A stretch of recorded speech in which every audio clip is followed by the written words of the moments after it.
Ibuku tidak sengaja memecahkan sebuah mangkuk. Suamiku lalu menyuruhnya pergi.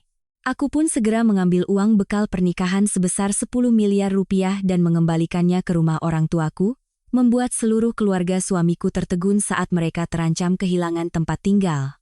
Malam itu, aku berdiri di depan kitchen island, tanganku baru saja mengangkat panci berisi semur ikan saat mendengar jam dinding berdentang pukul 6:30 malam. Dapur ini terang benderang, permukaan batu granitnya mengkilap. Aroma bawang goreng berpadu dengan wangi semur ikan, aroma sayur lodeh iga sapi, dan segarnya lalapan yang baru saja dipotong.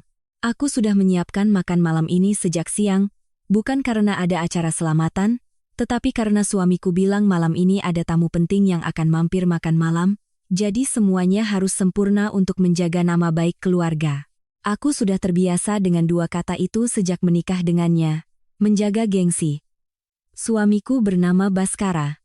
3 tahun lalu saat kami baru menikah, aku pernah berpikir seorang pria yang mau berlutut untuk mengikatkan kembali tali sepatu istrinya di tengah tempat parkir, yang mau membawakan tas berisi jeruk untuk ibu mertuanya dari rumah sakit, yang ingat kapan ayah mertuanya harus minum obat jantung, pastilah seorang pria yang baik hati. Butuh waktu yang sangat lama bagiku untuk mengerti bahwa ada orang-orang yang hanya pandai berbuat baik di tempat yang ada orang lain melihat. Nah, apa ibu bisa bantu merapikan piring? Aku menoleh. Ibuku berdiri di ambang pintu dapur, tangannya masih memegang sebuah sapu tangan tua berwarna krem. Sapu tangan itu sudah beliau gunakan lebih dari 10 tahun, di sudutnya ada sulaman benang kecil berbentuk huruf A. Inisial namaku, Amira. Hasil karyaku saat belajar menyulam di kelas 8 SMP. Beliau mengenakan blus lengan panjang berwarna coklat muda dan celana panjang hitam, rambutnya diikat rapi di belakang. Sejak datang dari kampung ke Jakarta, cara berjalannya selalu pelan dan tanpa suara, seolah takut mengganggu penghuni rumah, padahal ini adalah rumah putrinya sendiri. Ibu malam ini istirahat saja, biar Amira yang kerjakan semuanya. Beliau tersenyum, senyum yang begitu tulus hingga membuatku merasa iba. Hanya menyiapkan makan malam saja, biar ibu bantu sedikit. Kamu pulang kerja masih harus menyiapkan semua ini? Ibu melihatnya juga tidak tega. Aku tidak sampai hati untuk menolak. Aku membuka lemari dapur dan mengambil set piring keramik. Lalu ragu sejenak sebelum tanganku meraih ke rak paling atas. Tempat sebuah mangkuk keramik glasir, retak berwarna biru diletakkan sendirian. Itu adalah mangkuk yang dibawa Baskara dari sebuah lelang barang antik. Berharga atau tidak, aku tidak tahu. Yang ku tahu, sejak membelinya, ia berulang kali mengingatkan bahwa sama sekali tidak boleh ada yang menyentuhnya. Namun, sore tadi justru dia sendiri yang menelepon dan memintaku untuk menata mangkuk itu di meja, karena tamunya adalah kolektor barang antik, dan melihat mangkuk itu akan membuatnya segan. Aku meletakkan mangkuk itu dengan sangat hati-hati, sambil mengingatkan ibu, mangkuk ini licin sekali bu. Biar Amira saja yang bawa. Ibuku mengangguk, lalu mengambil sumpit dan menatanya dengan rapi di samping setiap kursi. Sosoknya yang sedikit membungkuk di bawah cahaya lampu kuning membuatku tiba-tiba teringat rumah kami di kampung. Dulu, ayah mengajar bahasa Indonesia di SMA negeri, sementara ibu bekerja sebagai perawat di puskesmas. Seumur hidup mereka hidup sederhana. Tapi, saat aku akan menikah, ayah dan ibu menjual sebidang tanah di pinggir jalan utama, ditambah dengan seluruh tabungan mereka selama bertahun-tahun, dan memberiku tepat 10 miliar rupiah sebagai uang bekal. Ayah hanya berkata satu kalimat, ayah dan ibu tidak memberimu kekayaan. Kami hanya ingin kamu masuk ke rumah orang tanpa harus menundukkan kepala. Aku telah percaya bahwa aku tidak menundukkan kepala. Nah, yang ini ditaruh di tengah meja, kan? Aku sedang mengiris timun saat mendengar suara ibu bertanya. Aku baru saja menoleh dan hendak berkata biar aku saja yang membawanya, tapi sudah terlambat. Mangkuk keramik itu tergelincir dari tangan ibu. Sebuah suara pecah yang kering dan tajam terdengar di tengah dapur yang senyap. Tidak terlalu keras, tapi cukup untuk membuat bulu kuduk merinding. Pecahan keramiknya berhamburan, sebuah serpihan kecil mengenai kakiku, lalu menggelinding jauh. Ibuku berdiri mematung, wajahnya pucat pasi. Refleks, beliau langsung berjongkok. Kedua tangannya gemetar hendak memungut serpihan itu. Ibu jangan sentuh, nanti terluka. Aku segera melangkah maju untuk membantunya berdiri. Tetapi, Hampir bersamaan, pintu utama terbuka. Baskara pulang. Ia berjalan sangat cepat dari luar, bahkan belum sempat melepas sepatunya, matanya sudah menatap lurus ke lantai dapur. Aku tahu seketika itu juga. Dalam 1 detik itu, ia sudah melihat tumpukan pecahan keramik dan meja makan yang masih berantakan. Ibuku berdiri di sampingku dengan wajah panik. "Ada apa?" tanyanya, suaranya kering dan singkat. Aku berdiri setengah langkah di depan ibu. Ibu tidak sengaja menjatuhkannya. "Biar aku yang bereskan." Baskara tidak menatapku. Ia menatap ibuku. "Ibu tahu mangkuk ini harganya berapa?" Bibir ibuku bergerak-gerak, tak mampu menjawab.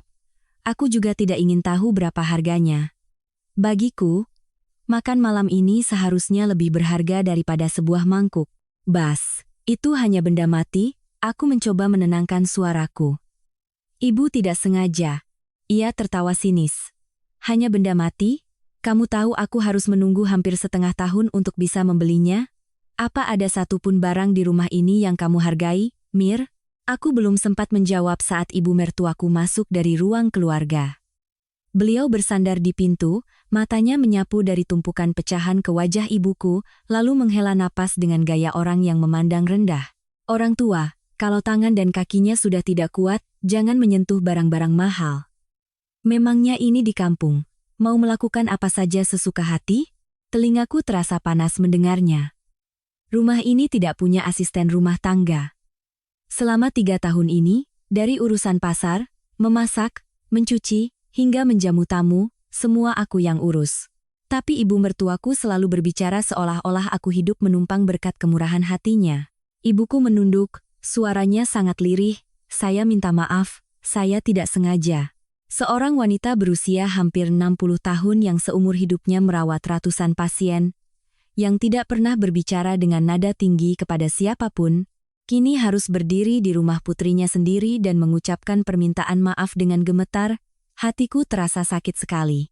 Baskara menatap ibuku, lalu mengucapkan satu kalimat yang hingga kini setiap kali aku mengingatnya, punggungku masih terasa dingin. "Kalau tahu tidak cocok di sini, jangan datang lagi. Malam ini, ibu pulang saja." Aku kira aku salah dengar. "Apa katamu?" Baskara menoleh padaku, ekspresinya sama sekali tidak berubah. Aku bilang, "Suruh dia pulang. Jangan sampai tamu datang dan melihat kekacauan ini." Ibuku buru-buru memegang pergelangan tanganku. Tangan beliau dingin sekali. "Sudahlah nak. Ibu pulang juga tidak apa-apa. Ibu kesini malah merepotkan kalian." Kalimat itu bagai menabur garam di atas luka. Merepotkan. Ibuku datang mengunjungi putrinya, membawa oleh-oleh jeruk, manisan jahe, dan beberapa botol minyak urut untuk ayah mertuaku yang sering sakit sendi. Tapi pada akhirnya, beliau harus mengakui dirinya sendiri sebagai sumber kerepotan. Aku menatap lantai keramik. Di antara tumpukan pecahan mangkuk, sapu tangan krem milik ibu terjatuh dari sakunya entah kapan. Di sudutnya, sulaman huruf A dengan benang hijau sudah sedikit memudar. Sebuah serpihan keramik menggoresnya, merobek tepat di bagian huruf itu. Entah mengapa, robekan kecil itulah yang terasa lebih menyakitkan daripada kalimat "pulang saja" tadi. Aku mengangkat kepala, menatap suamiku, lalu ibu mertuaku yang berdiri bersedekap di dekat pintu dapur. Di bawah cahaya lampu kuning, aku tiba-tiba sadar, ada hal-hal yang sekali retak, tidak akan pernah bisa direkatkan kembali. Bukan mangkuknya, tetapi hati manusia. Aku memapa ibu ke ruang tamu, suaraku terdengar aneh, lirih namun tegas. "Ibu, ayo berkemas. Malam ini Amira antar ibu menginap di luar." Di belakangku, Baskara menggeram, "Amira, jangan keterlaluan." Aku tidak menoleh. Aku hanya merasakan tangan ibu menggenggam tanganku lebih erat, lebih gemetar. Dan di dalam kepalaku, untuk pertama kalinya muncul sebuah pikiran yang sangat jelas. Jika malam ini aku masih diam, seumur hidupku aku tidak akan pernah bisa mengangkat kepala lagi. Aku mengantar ibu ke kamar tamu kecil di ujung lorong, tempat beliau biasa menginap setiap kali datang dari kampung. Kamar itu aku sendiri yang menatanya di tahun pertama pernikahan kami. Mengganti tirainya dengan warna krem agar tidak terlalu silau, menambahkan sebuah rak kayu di samping tempat tidur agar ibu bisa meletakkan kacamata baca, obat rematik, dan buku catatannya. Beliau sering mencatat resep-resep masakan untukku. Namun selama 3 tahun, Ibu hanya menginap di sini beberapa kali. Setiap kali datang, beliau selalu segan seperti tamu yang menginap singkat. Bangun pagi-pagi sekali, melipat selimut dengan rapi, dan setiap kali keluar masuk kamar, pintunya ditutup pelan-pelan seolah takut mengganggu. Aku melihat tas kain motif bunga yang baru saja ibu buka. Di dalamnya hanya ada 2 setel pakaian, sekotak minyak angin, dan sekantong jeruk yang bahkan belum sempat dikeluarkan. Tiba-tiba mataku terasa panas. Ibu duduk saja, biar Amira yang bereskan. Ibuku menggeleng. Suaranya masih mencoba terdengar tenang seolah kejadian di dapur tadi hanyalah sebuah insiden kecil. Sudah, hanya sedikit barang. Kamu keluarlah. Tamu sebentar lagi datang, nanti mereka menunggu. Aku berdiri diam di hadapannya. Jika ini adalah masa lalu, sangat mungkin aku akan benar-benar keluar, sambil menelan sakit hati dan berkata pada diri sendiri, nanti setelah urusan malam ini selesai, aku akan minta maaf pada ibu, bahwa aku terjepit di antara suami dan ibu, jadi terpaksa harus mengalah.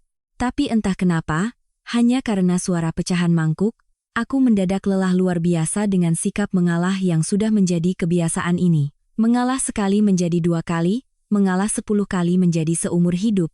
Yang terluka bukan Baskara, yang dipermalukan bukan ibu mertuaku, melainkan ibuku dan diriku sendiri. Ibu, malam ini kita tidak pulang ke kampung.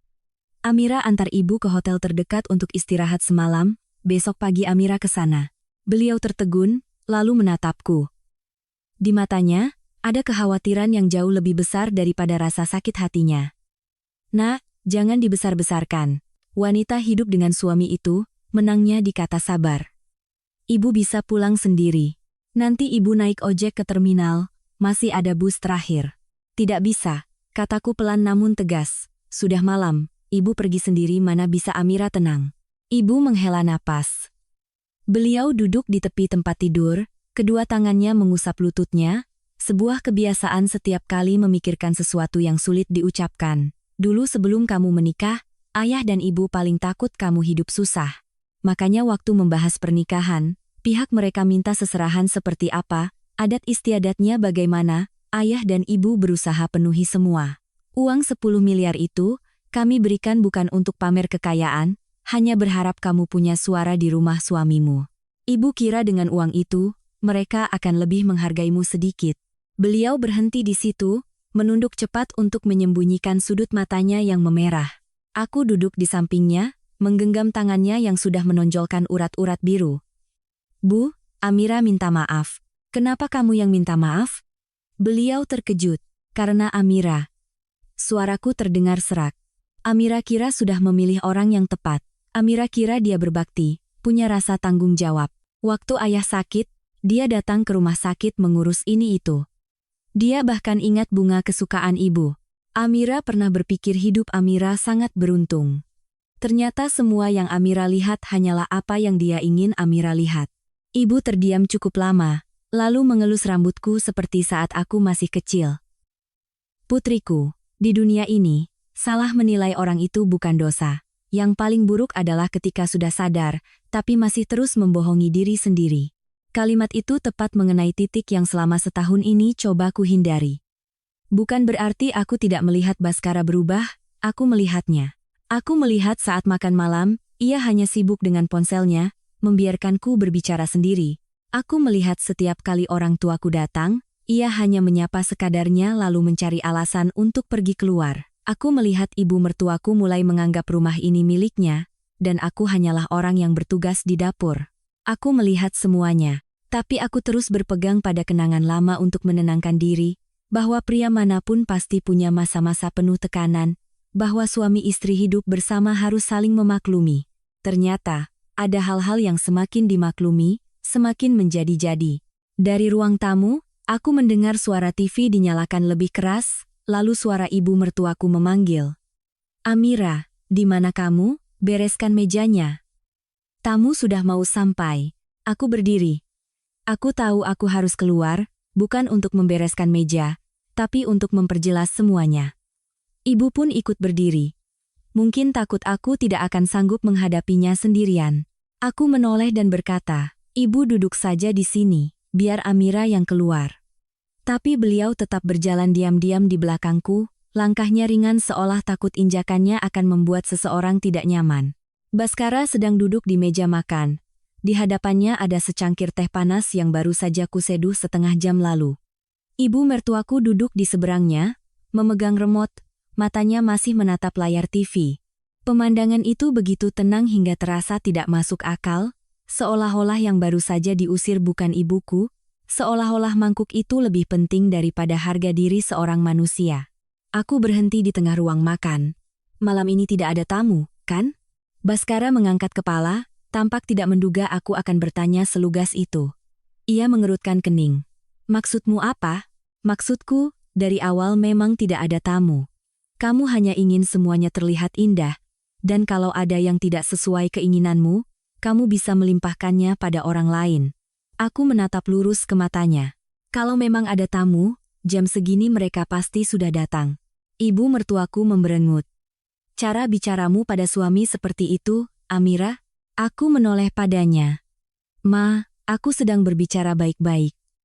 Dari tadi aku diam karena kupikir masih ada sedikit rasa saling menghargai. Tapi ibuku tidak melakukan kesalahan apapun yang pantas membuatnya diusir dari rumah anaknya sendiri. Baskara menggebrak cangkir tehnya ke meja. Ini rumahku, Amira, jangan bicara seenaknya. Aku tersenyum, tapi hatiku dingin. Rumahmu? Aku mengucapkan setiap kata dengan perlahan. Rumah ini dibeli setelah kita menikah. Uang muka pertamanya dari uang pemberian orang tuaku. Biaya renovasi interiornya juga diambil dari tabunganku. Kamu bilang ini rumahmu, tidakkah kamu merasa lucu? Mungkin ini pertama kalinya aku berbicara seperti ini di hadapan ibu mertuaku, jadi mereka berdua terdiam. Baskara menatapku tajam, tatapannya penuh amarah sekaligus mencoba menebak sejauh mana aku akan bertindak. Ibu mertuaku yang angkat bicara lebih dulu. Uang siapapun, kalau sudah menikah ya jadi milik bersama. Anak perempuan yang sudah menikah itu milik keluarga suami. Kenapa terus-menerus menyebut keluarga asalmu? Apa pantas didengar? Iya, aku adalah bagian dari keluarga suami, suaraku terdengar sangat tenang semakin dingin. Tapi ibuku tetaplah ibuku. Tidak ada yang berhak menyuruhnya pergi dari rumahku. Kata, pergi itu sengaja kukatakan, persis seperti yang digunakan Baskara di dapur tadi. Ruangan itu hening selama beberapa detik. Ibuku berdiri di belakangku. Aku tahu beliau sangat malu, sangat takut tetangga atau satpam di luar gerbang mendengar keributan di rumah ini. Seumur hidupnya beliau hidup penuh sopan santun, tidak pernah ingin putrinya membuat keributan di rumah suaminya. Justru karena itulah, aku tidak bisa membiarkannya mengalah lebih lama lagi. Baskara berdiri. Kamu bisa berhenti tidak? Hanya karena masalah sepele, kamu bertingkah seolah keluarga ini sangat kejam pada ibumu. Aku menatapnya, untuk pertama kalinya melihat dengan jelas ekspresi penyangkalan tanggung jawab di wajah pria yang pernah sangat kupercayai. Masalah sepele? Tanyaku. Kamu menyuruh ibuku pulang malam-malam hanya karena sebuah mangkuk. Ibuku sudah minta maaf, tapi kamu tidak berhenti. Kalau hari ini yang memecahkannya adalah ibumu, apa kamu berani mengatakan hal yang sama? Baskara tidak menjawab. Keheningannya adalah jawabannya. Ibu mertuaku menyela dengan kesal. Sudah cukup. Ibu dan anak sama saja, baru datang sehari sudah membuat seisi rumah kacau. Kalau memang tidak cocok, pulang saja ke kampung, tidak ada yang menahan. Aku menoleh dan menatapnya lama. Dulu, setiap kali beliau berbicara sinis, aku selalu memilih tersenyum maklum karena berpikir sebagai menantu harus tahu diri. Tapi malam ini, entah kenapa aku melihat satu hal dengan sangat jelas. Sikap tahu diri yang ditempatkan di tempat yang salah hanya akan membuat orang lain mengira kita lemah. Baik, kataku, kami akan pergi. Tapi bukan karena tidak cocok, melainkan karena rumah ini sudah tidak pantas lagi bagi ibuku untuk sekadar makan malam.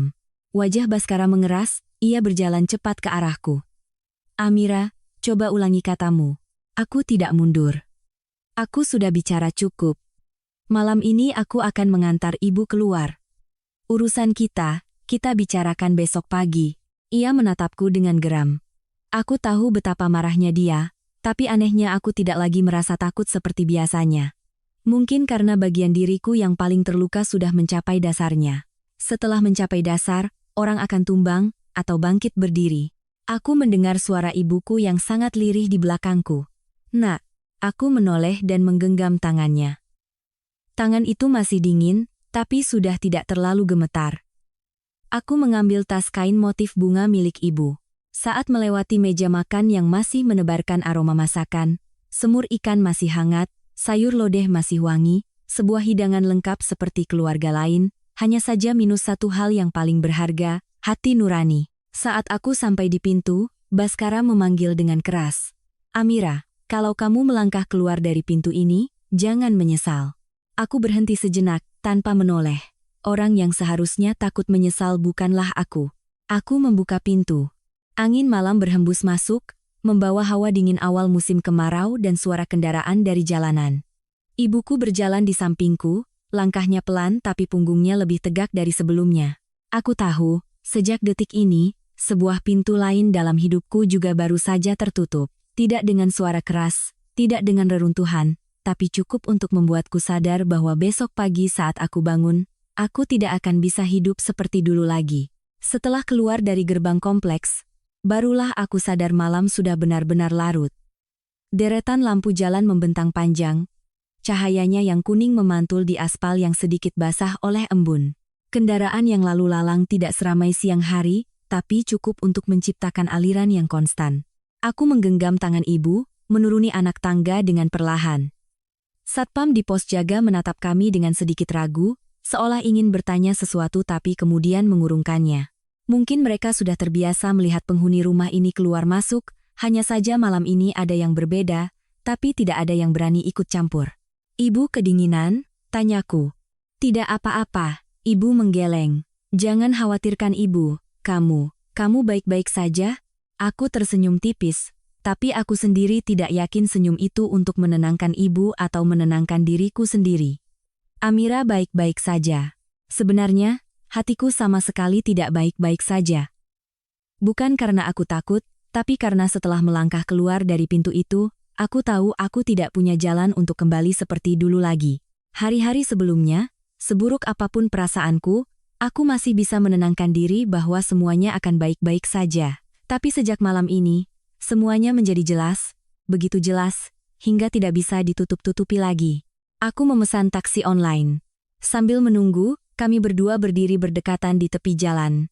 Ibu menarik pelan lengan bajuku. "Atau, kamu masuk lagi saja? Biar ibu pergi sendiri. Malam ini kamu tidak di rumah, besok orang-orang bisa macam-macam bicaranya." Aku menatap ibu, melihat dengan jelas kekhawatiran di matanya.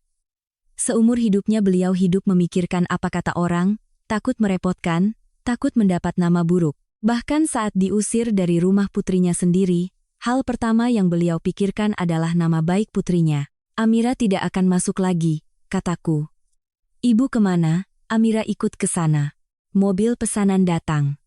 Aku membukakan pintu untuk ibu, lalu memutar ke sisi lain. Saat mobil mulai berjalan, aku menoleh ke belakang, ke arah rumah itu. Lampunya masih menyala, tirainya masih tertutup, semua di dalamnya mungkin masih seperti semula. Hanya dua orang yang baru saja melangkah keluar yang tidak lagi sama. Aku memesan kamar di sebuah hotel kecil tidak jauh dari sana. Bukan hotel mewah, tapi bersih dan tenang. Petugas resepsionis menatap kami berdua, mungkin bisa menebak kami adalah tamu yang datang mendadak.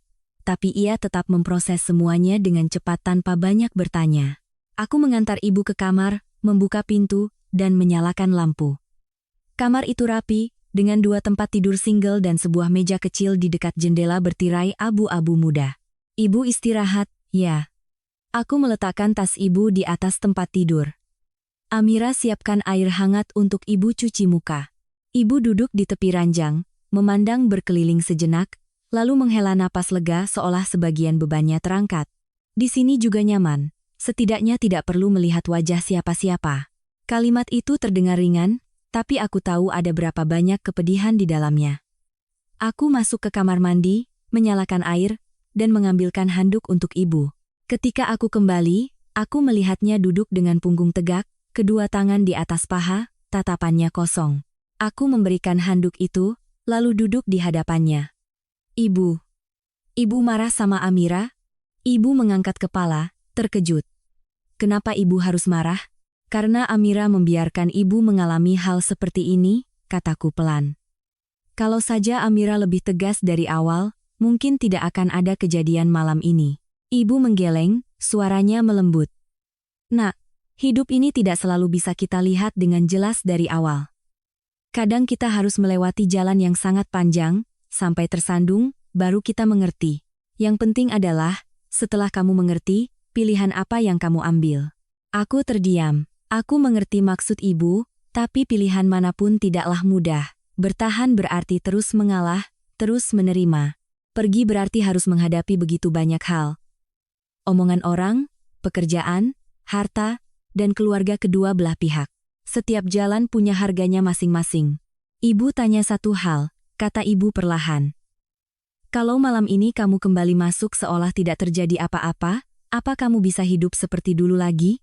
Aku tidak langsung menjawab. Aku teringat makan malam yang hening, sindiran ibu mertuaku untuk hal-hal sepele, tatapan dingin Baskara saat tidak senang. Aku teringat sosok ibuku yang berdiri di tengah dapur, menunduk meminta maaf karena sebuah mangkuk. Memikirkan itu, hatiku terasa seperti diremas. Tidak bisa, kataku lirih.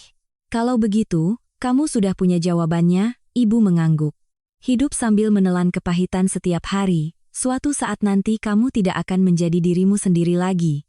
Aku menunduk. Air mata entah sejak kapan sudah jatuh di punggung tanganku.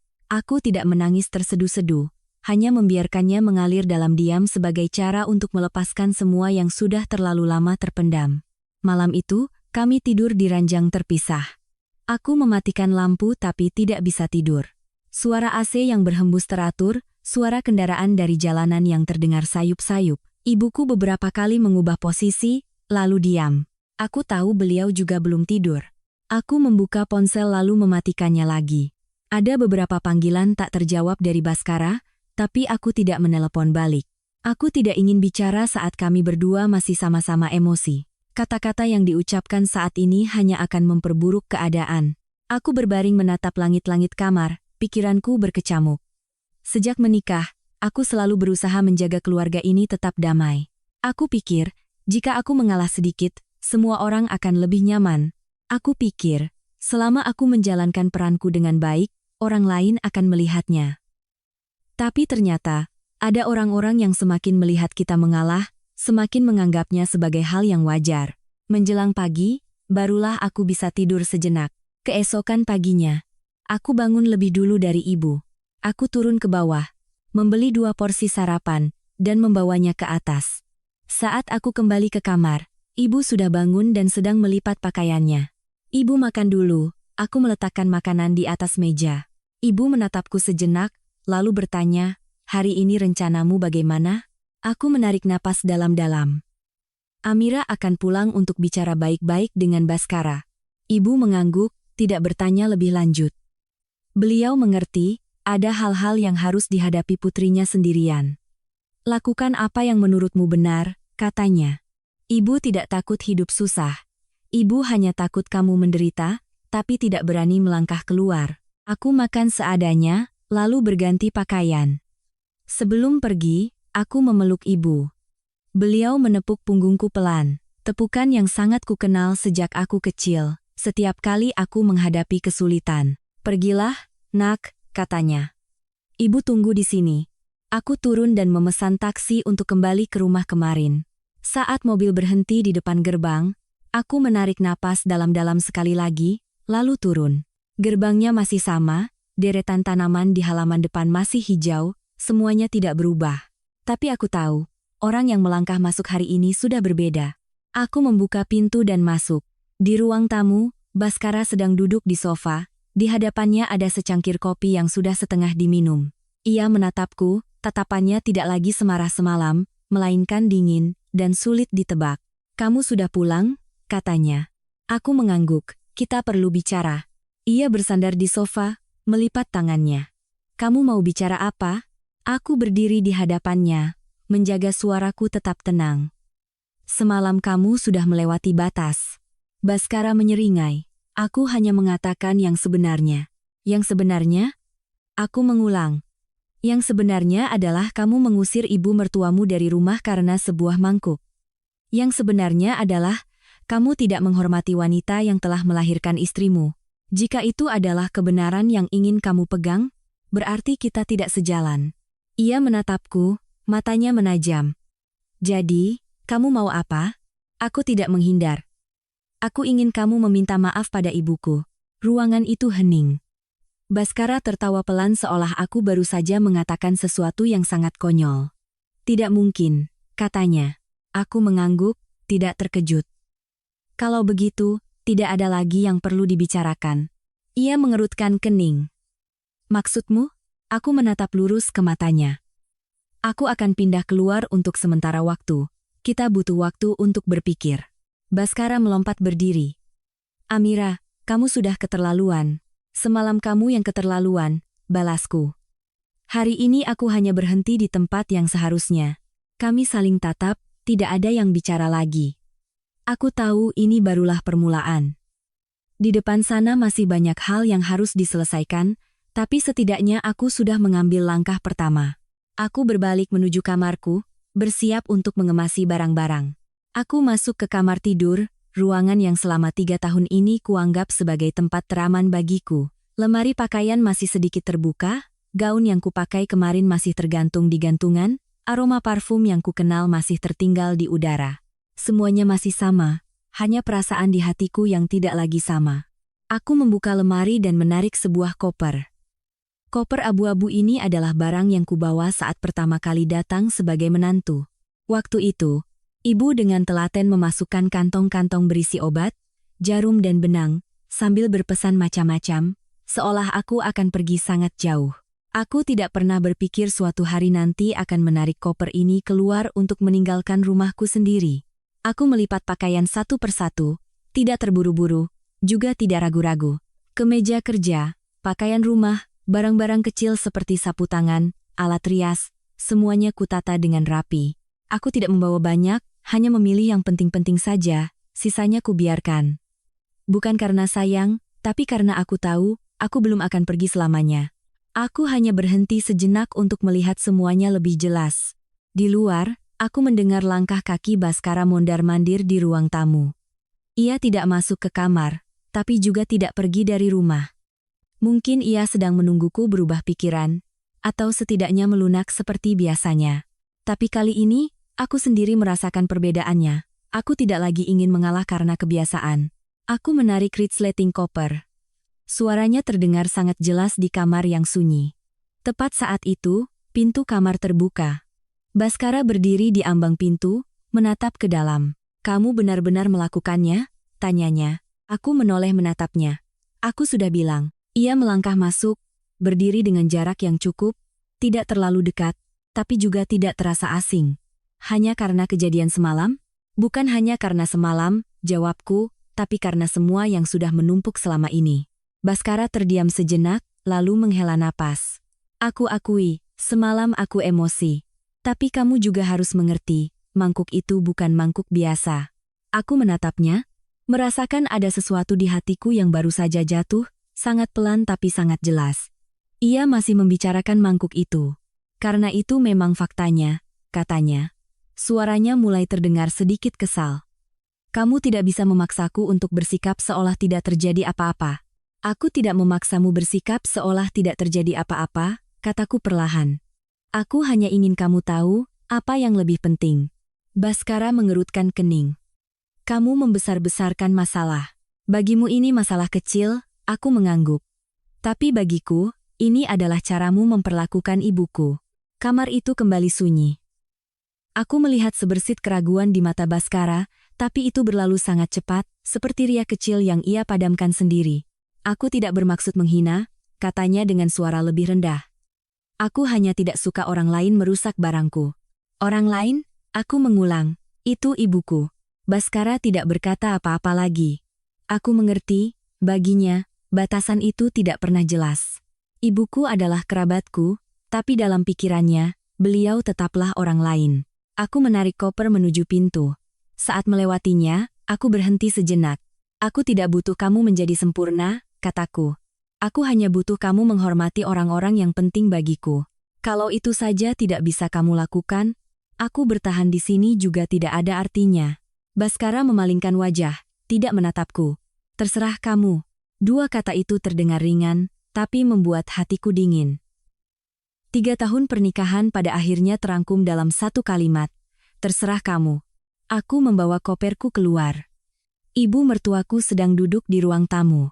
Melihatku, ia hanya melirik sekilas lalu membuang muka tanpa berkata apa-apa. Tidak ada kata-kata untuk menahan, juga tidak ada pertanyaan, aku juga tidak berhenti. Ada hubungan yang ketika sudah sampai pada titik ini, kata-kata hanya akan membuat segalanya semakin berat. Aku keluar dari rumah, menutup pintu di belakangku. Kali ini aku tidak menoleh lagi. Aku memesan taksi untuk kembali ke hotel. Ibuku masih menunggu. Saat melihatku menarik koper, beliau langsung berdiri. "Kamu sudah memutuskan?" tanya ibu. Aku mengangguk. Amira pindah keluar untuk sementara. Ibu melihat koperku, lalu menatapku, tatapannya penuh kekhawatiran dan kasihan. "Kamu sudah punya tempat tinggal?" "Amira akan sewa apartemen studio kecil di dekat kantor," kataku. "Di sana lebih praktis dan tenang." Sebenarnya aku belum menyewanya, tapi aku tahu aku harus melakukannya. Aku tidak bisa membuat ibu lebih khawatir lagi. "Ibu ikut denganmu?" tanyaku. Ibu menggeleng. "Ibu di sini beberapa hari, lalu pulang ke kampung. Kamu masih punya pekerjaan, masih banyak yang harus diurus. Ibu tidak mau merepotkanmu." Aku hendak mengatakan sesuatu, tapi kemudian mengurungkannya. Aku mengerti ibu. Beliau selalu memilih cara yang paling tidak merepotkan orang lain, bahkan ketika yang paling butuh perhatian adalah dirinya sendiri. "Beberapa hari lagi Amira antar ibu pulang," kataku. Amira tidak tenang membiarkan ibu pergi sendiri. Ibu tersenyum tipis. "Iya, ibu menurutimu." Sore itu, aku mulai mencari tempat tinggal. Aku melihat beberapa unit apartemen di dekat kantor, dan akhirnya memilih satu unit kecil yang cukup untuk satu orang. Tidak seluas rumah lama, tidak mewah, tapi rapi dan fasilitasnya lengkap. Yang terpenting, di sana aku bisa bernapas dengan normal. Keesokan harinya, aku pindahan. Ibu ikut denganku, membantuku menata semuanya. Beliau mengelap meja, melipat selimut, menggantung pakaian ke dalam lemari, seolah sedang mempersiapkan kehidupan baru untukku. "Kecil tapi hangat," kata ibu, memandang berkeliling ruangan. Aku mengangguk, bagi Amira ini sudah cukup. Malamnya, kami berdua makan nasi kotak yang dibeli di luar. Tidak ada hidangan istimewa, tidak ada meja makan besar, hanya 2 porsi nasi sederhana. Tapi aku merasa jauh lebih lega dibandingkan dengan makan malam sebelumnya. "Bu, Amira tidak tahu nanti akan bagaimana," kataku. Ibu meletakkan sumpitnya dan menatapku. "Tidak ada yang tahu masa depan, nak. Tapi selama kamu hidup tanpa merasa malu pada dirimu sendiri, jalan manapun bisa kamu lalui." Aku terdiam, lalu mengangguk. Untuk pertama kalinya setelah berhari-hari, aku merasakan sedikit kedamaian di hatiku. Malam itu, aku tidur lebih nyenyak. Bukan karena semuanya sudah beres, tapi karena aku tahu aku sudah mulai berubah. Tapi aku juga sadar, di depan sana bukan hanya ada hari-hari yang tenang. Urusanku dengan Baskara belum selesai, dan ada hal-hal yang cepat atau lambat harus dihadapi. Hari-hari berikutnya berlalu tidak seramai yang kubayangkan, melainkan sunyi dengan cara yang berbeda. Pagi hari aku bangun, membuat secangkir kopi, dan berdiri di dekat jendela apartemen kecilku memandang jalanan di bawah. Orang-orang berangkat kerja, kurir mengantar barang, suara motor dan klakson berbaur menjadi irama kehidupan yang akrab. Aku berangkat kerja tepat waktu, bekerja seperti biasa, rapat, menyelesaikan tugas, membalas email.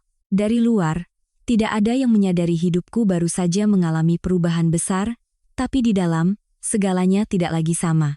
Malamnya, aku pulang ke kamar kecilku, memasak sendiri atau membeli sesuatu yang sederhana. Ibu tinggal bersamaku 2 hari lagi, lalu aku mengantarnya pulang ke kampung. Di dalam bus hari itu, ibu duduk di dekat jendela. Tangannya masih menggenggam tanganku seolah takut jika dilepaskan, putrinya akan kembali ke jalan yang lama. Sebelum bus berangkat, beliau menatapku lama lalu berkata, "Kamu harus hidup untuk dirimu sendiri, nak. Tapi jangan lupa jaga hatimu tetap bersih. Orang lain memperlakukan kita dengan tidak baik, kita tidak perlu membalasnya dengan keburukan." Aku mengangguk. Aku mengerti, dalam pesan ibu ada kekhawatiran sekaligus kepercayaan. Beliau tidak ingin aku menjadi pribadi yang pahit hanya karena terluka. Saat bus mulai berjalan, aku berdiri menatapnya hingga hilang dari pandangan. Ketika aku berbalik, hatiku terasa kosong, tapi bukan kekosongan yang menakutkan, melainkan ruang yang kubutuhkan untuk menata ulang semuanya. Baskara tidak menelepon lagi selama 2 hari itu, aku juga tidak berinisiatif menghubunginya. Bukan karena aku ingin memperpanjang jarak, tapi karena aku tahu jika belum benar-benar tenang, pembicaraan apapun akan mudah menemui jalan buntu. Pada hari ketiga, saat aku baru saja selesai bekerja, ponselku bergetar. Nama Baskara muncul di layar. Aku menatapnya sejenak, lalu mengangkatnya. "Halo." Suaranya di seberang sana terdengar lebih berat dari biasanya. "Kamu di mana?" "Aku baru selesai kerja." "Aku jemput, ya," katanya, seperti kebiasaan lama. "Tidak usah," jawabku. "Aku bisa pulang sendiri." Ia terdiam beberapa detik, lalu berkata, "Amira, kita perlu bicara." "Malam ini bisa?" tanyaku. "Bisa. Kami sepakat bertemu di sebuah kafe dekat kantorku." Itu adalah tempat yang dulu sesekali kami kunjungi sepulang kerja, saat semuanya masih damai. Aku datang lebih dulu dan memilih meja di sudut yang tidak banyak dilewati orang. Saat Baskara masuk, aku melihat dengan jelas ia tampak lelah. Kemejanya tidak lagi serapi biasanya, rambutnya sedikit berantakan, dan matanya kehilangan kepercayaan diri yang biasa ia tunjukkan. Ia duduk di hadapanku. Cukup lama kami berdua terdiam. "Kamu baik-baik saja di tempat baru?" Akhirnya ia bertanya. "Baik," jawabku singkat. "Aku boleh ke sana?" tanyanya lagi. Aku menatapnya. "Untuk apa?" "Untuk bicara lebih jelas." Ia sedikit ragu. "Di sini juga bisa," kataku. Baskara mengangguk, seolah pasrah. Ia memesan secangkir kopi, lalu kembali diam. Aku tahu ia sedang mencari cara untuk memulai pembicaraan, tapi itu tidak mudah. Biasanya akulah yang selalu mengalah, yang menjaga suasana, yang mencari jalan damai. Kali ini, aku tidak melakukannya lagi. Soal kejadian waktu itu. Ia memulai, lalu berhenti. "Aku tidak menyangka reaksimu akan seperti itu." "Maksudmu, kamu kira aku akan diam seperti biasanya?" tanyaku. Ia menatapku, tidak menyangkal. "Aku hanya berpikir kamu akan mengerti posisiku." "Mengerti apa?" Aku menjaga suaraku tetap tenang. "Mengerti bahwa tindakanmu mengusir ibuku dari rumah adalah hal yang wajar?" Baskara menghela napas, sedikit kehilangan kesabaran. "Sudah kubilang, waktu itu aku emosi. Aku tidak butuh penjelasan," kataku. "Aku butuh kamu memahami masalahnya." Ia menunduk menatap meja, lalu berkata lebih pelan. "Aku sudah berpikir beberapa hari ini. Aku tahu aku salah, tapi kamu juga harus melihat dari sisimu. Kamu pergi begitu saja, meninggalkan seisi rumah. Apa kamu memikirkan akibatnya?" Aku mendengar kalimat itu tanpa terkejut, tapi hatiku tetap terasa berat. "Akibat apa?" Orang tuaku bertanya, kerabat juga bertanya, orang luar akan berpikir apa, katanya. "Keluarga kita bukan keluarga biasa, yang bisa berbuat sesuka hati." Aku menatapnya sangat lama. "Dari semua yang baru saja kamu sebutkan, adakah yang berkaitan dengan perasaanku?" Baskara terdiam. "Kamu khawatir apa kata orang?" Aku melanjutkan. "Tapi kamu tidak bertanya bagaimana perasaanku saat ibuku diusir dari rumah." Ia mengerutkan kening, suaranya merendah. "Aku sedang bertanya padamu sekarang. Kamu bertanya setelah semuanya terjadi," balasku. "Saat itu, kamu tidak memikirkannya." Baskara tidak bicara lagi. Aku melihatnya sedikit mengepalkan tangan seolah sedang menahan sesuatu. Sesaat kemudian, ia berkata, "Jadi, kamu mau apa?" Pertanyaan ini pernah ia ajukan sekali, dan kali ini jawabanku masih sama. "Aku ingin kamu meminta maaf pada ibuku." Ia tertawa sinis, tapi tidak setajam sebelumnya. "Amira, kamu tahu aku tidak mudah melakukan hal itu." "Kenapa?" tanyaku. "Karena kamu merasa tidak salah, atau karena kamu tidak terbiasa merendahkan diri?"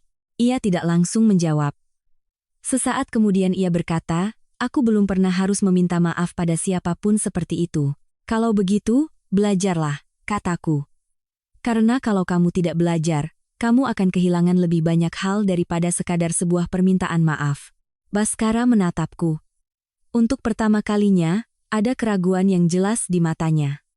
Mungkin ia mulai sadar bahwa masalah ini tidak lagi berada dalam kendalinya. Kamu memaksaku, katanya. Tidak, aku menggeleng. Aku sedang menetapkan batasan diriku. Aku tidak tahu dari mana aku mendapatkan kalimat itu, tapi setelah mengucapkannya, hatiku terasa sangat lega. Dulu aku selalu takut membuat orang lain tidak nyaman, sehingga tidak berani menetapkan batasan. Tapi ketika tidak ada batasan, orang lain akan seenaknya menggambar batasan untuk kita.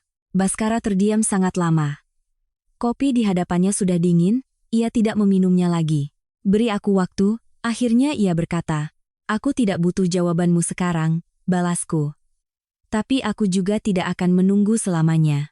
Ia mengangguk, seolah mengerti. Suasana di antara kami tidak lagi setegang di awal, tapi juga tidak ringan. Rasanya seperti seutas tali yang tegang tapi belum putus, hanya butuh sedikit tarikan lagi untuk membuatnya terlepas. Kami berdiri untuk pulang. Saat sampai di pintu, Baskara memanggilku. Amira. Aku menoleh. Kalau aku minta maaf, kamu akan pulang? Tanyanya. Aku menatapnya, tidak langsung menjawab. Aku mengerti pertanyaan itu bukan hanya tentang sebuah permintaan maaf, tapi tentang seluruh hubungan ini. Aku akan pikirkan, kataku. Ia mengangguk, tidak berkata apa-apa lagi. Kami berjalan ke arah yang berlawanan. Seperti dua orang asing yang baru saja menyelesaikan sebuah percakapan panjang. Malam itu, aku kembali ke apartemen dan duduk sendirian di dekat jendela. Lampu jalan masih menyala. Orang-orang masih berlalu lalang, kehidupan terus berjalan. Aku meletakkan tangan di dada, merasakan detak jantungku. Tidak lagi secepat sebelumnya, tapi juga belum benar-benar tenang. Aku tahu segalanya belum berakhir, dan mungkin bagian tersulitnya masih ada di depan. Beberapa hari setelah percakapan itu, aku tidak lagi menghubungi Baskara.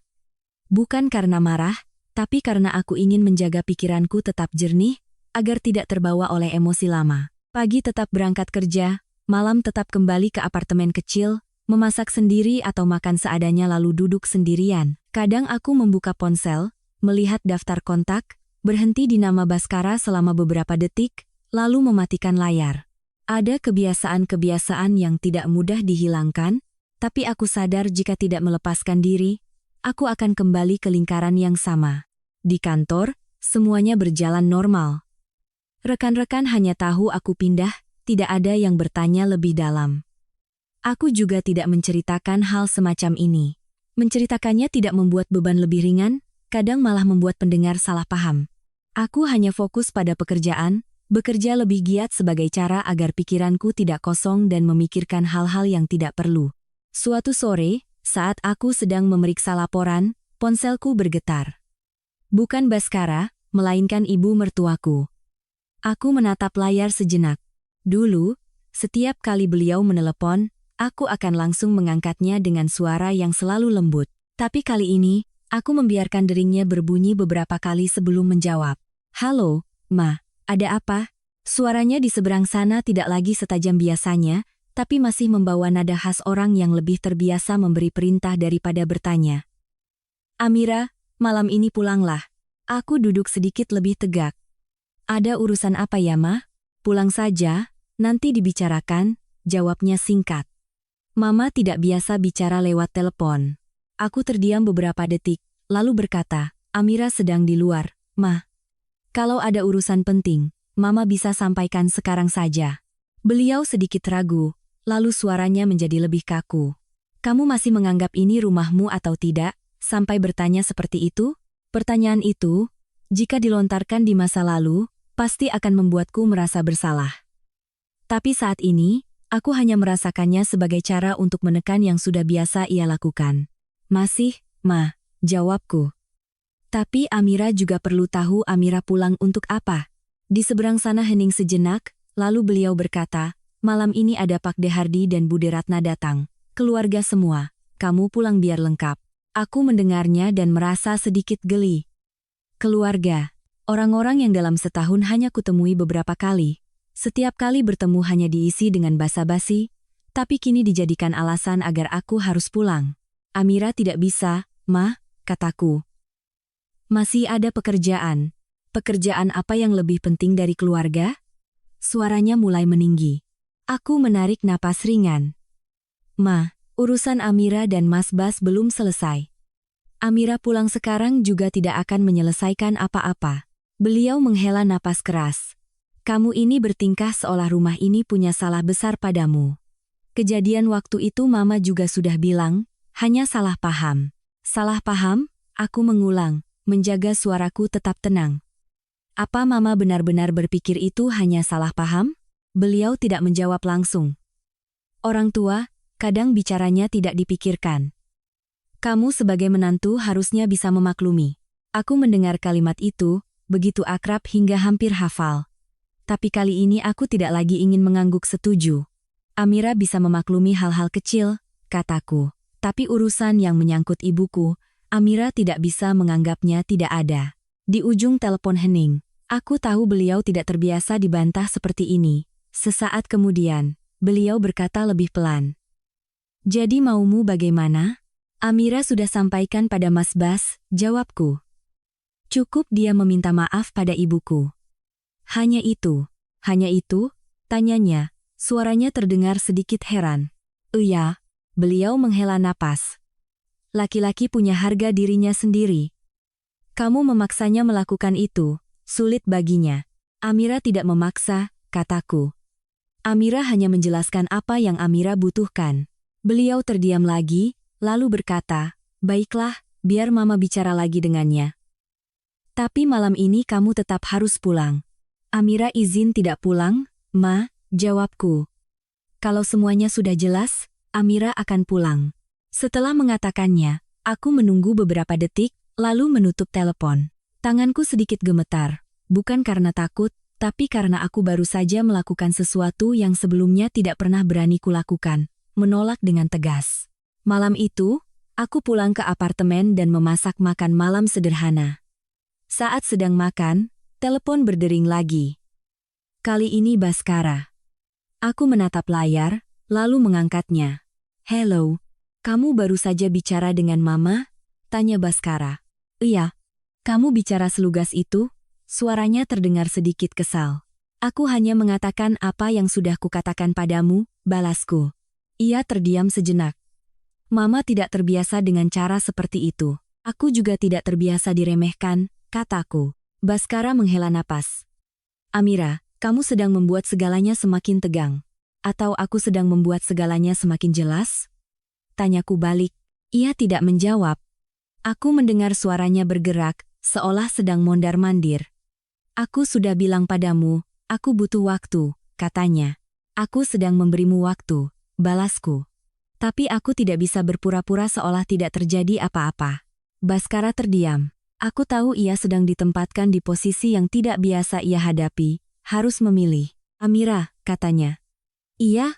Kalau aku tidak bisa melakukan apa yang kamu mau, apa yang akan kamu lakukan? Tanyanya. Aku tidak langsung menjawab. Pertanyaan itu sudah berulang kali kutanyakan pada diriku sendiri beberapa hari ini. Aku akan terus hidup dengan caraku, kataku, baik denganmu atau tanpamu. Di ujung telepon hening. Aku tahu jawaban itu tidak mudah didengar, tapi itulah kenyataannya. Kamu sudah berubah, katanya, suaranya merendah. Mungkin, jawabku. Atau mungkin aku hanya kembali menjadi diriku yang sebenarnya. Kami tidak banyak bicara lagi. Panggilan itu berakhir dalam keheningan yang panjang. Aku meletakkan ponsel, bersandar di kursi. Di luar, langit sudah benar-benar gelap. Cahaya dari gedung-gedung sekitar memantul ke jendela, menciptakan bayangan-bayangan yang saling bersilangan. Aku memikirkan apa yang telah terjadi. Aku tidak lagi merasa terbawa emosi seperti di awal. Sebaliknya, ada kejernihan yang perlahan-lahan muncul. Aku tahu di mana aku berdiri dan kemana aku ingin melangkah. Tapi aku juga sadar jalan di depan tidak hanya ada aku, tapi juga Baskara, keluarga kedua belah pihak, dan hubungan-hubungan yang rumit. Setiap keputusanku akan membawa banyak konsekuensi. Aku berdiri, membereskan sisa makan malam, lalu berjalan ke jendela. Memandang arus kendaraan di bawah, aku tiba-tiba sadar bahwa hidup tidak berhenti karena masalahku, semuanya terus berjalan. Pertanyaannya hanyalah, apakah aku akan ikut terbawa arus, atau aku akan memilih arahku sendiri? Aku menyandarkan dahi ke kaca, memejamkan mata sejenak. Di dalam kepalaku, Tidak ada lagi kebisingan, hanya ada satu perasaan yang sangat jelas. Aku sedang melangkah keluar dari zona nyaman menuju suatu tempat yang belum ku ketahui, tapi setidaknya, itu adalah jalan yang kupilih sendiri. 2 hari setelah panggilan itu, aku menerima pesan dari ibu mertuaku. Sore ini pulang sebentar. Ada yang perlu dibicarakan. Nada pesannya tidak lagi memaksa seperti sebelumnya, tapi tetap lebih terasa seperti pemberitahuan daripada permintaan. Aku membaca pesan itu, meletakkan ponsel, dan duduk diam sejenak. Aku paham masalah ini tidak bisa dibiarkan berlarut-larut. Ada hal-hal yang semakin dihindari semakin rumit, sudah waktunya untuk menghadapinya. Sore itu, aku izin pulang lebih awal.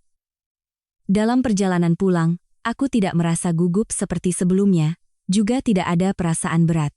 Sebaliknya, ada ketenangan yang aneh, seolah aku sudah siap untuk segala kemungkinan. Gerbang rumah masih sama. Saat aku melangkah masuk, satpam yang berjaga menatapku dan mengangguk singkat. Aku membalasnya, lalu berjalan lurus ke dalam. Pintu rumah terbuka. Suasana di dalam tidak lagi sehangat dulu, ada sedikit ketegangan, meski tidak ada yang mengatakannya. Di ruang tamu sudah ada semua orang. Baskara duduk di sofa tengah, ibu mertuaku di sampingnya. Di seberang mereka, ada Pak De Hardi dan Bude Ratna. Aku langsung sadar ini bukan pertemuan biasa. Semua orang sedang menungguku. Kamu sudah pulang? Ibu mertuaku yang pertama bicara. Aku mengangguk. Selamat sore, Pak De, Bude. Pak De Hardi mengangguk ringan, sementara Bude Ratna menatapku dengan tatapan sedikit menilai, tapi tetap ramah. Lama tidak bertemu, nak. Aku tersenyum, lalu duduk di kursi yang kosong. Jarak antara aku dan Baskara tidak jauh, tapi rasanya seperti ada lapisan tak terlihat yang memisahkan kami. Tidak ada yang langsung bicara. Keheningan berlangsung beberapa detik, lalu Pak De Hardi angkat bicara. Suaranya berat dan perlahan, khas orang tua yang terbiasa menyelesaikan masalah keluarga. Pak De, dengar kalian berdua sedang ada sedikit masalah. Aku tidak langsung menjawab. Aku melirik Baskara. Ia masih memasang wajah tenang tapi matanya sedikit tegang. Bukan sedikit, Pak De, kataku dengan suara yang cukup terdengar. Ini masalah yang perlu diselesaikan dengan jelas. Pak De Hardi mengangguk. Baik. Kalau begitu, bicarakan sampai tuntas. Orang serumah tidak baik membiarkan salah paham berlarut-larut. Ibu mertuaku menyela, suaranya terdengar tidak sabar. Masalahnya juga tidak besar. Waktu itu hanya salah paham, tapi Amira reaksinya berlebihan. Aku menoleh padanya. Apa Mama benar-benar berpikir reaksi Amira berlebihan? Beliau sedikit terdiam, tapi tetap mempertahankan nadanya. Kamu pergi dari rumah seperti itu, kalau bukan berlebihan, lalu apa? Aku tidak langsung membantah. Aku menoleh ke Pak De Hardi. Pak De, Amira jelaskan. Waktu itu, ibuku tidak sengaja memecahkan sebuah mangkuk, dan Mas Bas langsung menyuruhnya pulang malam itu juga. Bagi Amira, itu bukan masalah sepele. Bude Ratna sedikit mengerutkan kening, menatap Baskara. Benar begitu, Bas.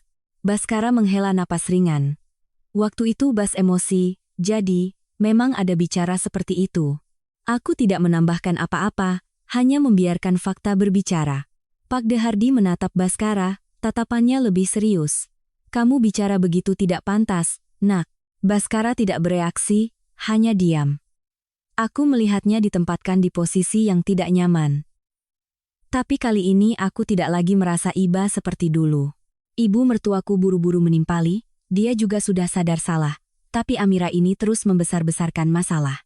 Amira tidak membesar-besarkan, kataku. Amira hanya tidak bisa menerimanya. Ruangan itu kembali hening. Aku melihat dengan jelas tatapan Bude Ratna beralih dari aku ke Baskara, lalu ke ibu mertuaku. Mungkin beliau sedang menimbang siapa yang benar, dan siapa yang salah, atau setidaknya siapa yang lebih masuk akal. Jadi, sekarang maumu bagaimana, nah? Tanya Pak De Hardi. Aku menatap lurus. Amira sudah sampaikan pada Mas Bas. Amira butuh permintaan maaf untuk ibuku. Ibu mertuaku langsung bereaksi. Hanya karena sebuah mangkuk, kamu memaksa suamimu minta maaf seperti itu? Kamu tidak merasa keterlaluan? Bukan karena mangkuknya, kataku dengan nada yang tetap datar, tapi karena cara bicara dan cara perlakuannya. Baskara akhirnya angkat bicara. Aku sudah bilang, aku butuh waktu. Waktu untuk apa? Tanyaku. Untuk menimbang, apakah meminta maaf pada ibu mertua itu pantas atau tidak? Suaraku tidak tinggi, tapi cukup menusuk. Seluruh ruangan hening. Baskara menatapku, matanya menunjukkan kekesalan. Kamu sedang menyudutkanku. Aku tidak menyudutkanmu, balasku. Aku hanya mengatakan apa yang kubutuhkan. Pak De Hardy mengangkat tangan, memberi isyarat agar kami berdua berhenti. Sudah, biar Pak De yang bicara. Semua orang diam. Di dalam rumah, apapun bisa diselesaikan jika masih ada rasa saling menghormati, kata Pak De Hardy perlahan. Satu permintaan maaf yang tulus tidak akan mengurangi apapun, sebaliknya, bisa mempertahankan banyak hal. Baskara menunduk, tidak bicara. Bude Ratna saat itu menambahkan dengan lembut, perempuan itu bisa sabar untuk banyak hal, tapi kalau sudah menyangkut orang tua, memang sulit, nak. Bude mengerti. Ibu mertuaku tidak bicara lagi, tapi wajahnya menunjukkan ketidakpuasan. Aku tahu beliau tidak terbiasa mendengar orang lain membela menantunya. Suasana menjadi berat. Aku tidak mendesak lagi. Aku sudah menyampaikan bagianku, sisanya bukan keputusanku. Sesaat kemudian, Baskara mengangkat kepala. Beri aku sedikit waktu lagi. Aku menatapnya. Aku sudah memberikannya. Ia terdiam. Aku melihat ada pergulatan di matanya. Mungkin ini pertama kalinya ia harus menghadapi kenyataan bahwa ia tidak bisa menyelesaikan segalanya dengan menghindar atau menekan. Aku berdiri. Amira sudah sampaikan semuanya. Kalau tidak ada lagi, Amira izin pulang. Ibu mertuaku menatapku, sepertinya ingin menahanku tapi kemudian tidak berkata apa-apa. Mungkin beliau sadar, saat ini bicara lebih banyak hanya akan memperburuk keadaan. Baskara ikut berdiri. Aku antar kamu pulang. Tidak usah, kataku. Aku bisa pulang sendiri. Ia tidak memaksa. Kami berdiri berhadapan selama beberapa detik, tidak ada yang bicara lagi. Aku berbalik, melangkah ke pintu. Saat membuka pintu, aku mendengar suara Pak De Hardy di belakang.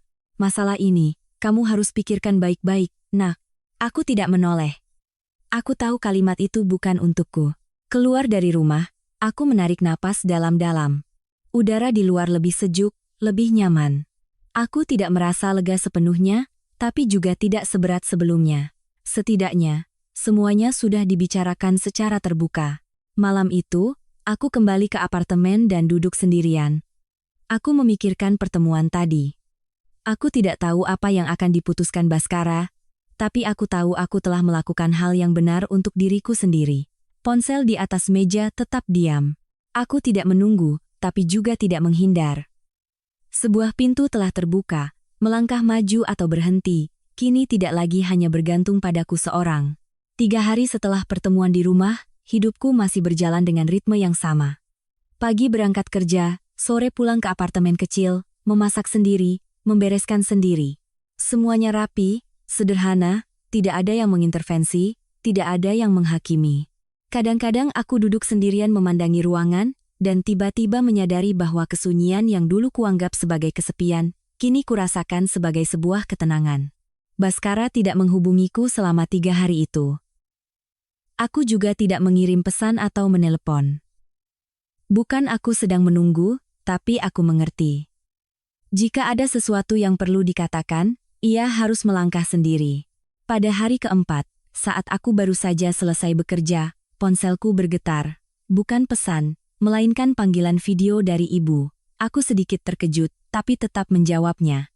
Layar menampilkan wajah ibuku, di belakangnya adalah dapur kami yang familiar di kampung.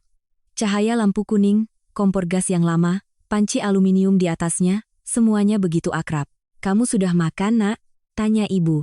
Belum, Bu, baru sampai. Kalau begitu, ibu bicara sebentar saja, nanti kamu keburu lapar, kata ibu, lalu ragu sejenak. Hari ini, ada yang datang ke rumah. Aku sedikit terdiam. Siapa, Bu? Mas Baskara, jawab ibu. Aku terdiam beberapa detik. Dia datang untuk apa? Ibu juga tidak tahu sebelumnya, kata ibu perlahan. Dia datang dari pagi, membawa oleh-oleh. Katanya mau menengok ayah dan ibu. Ayah di mana sekarang, Bu? Ayahmu sedang istirahat di kamar.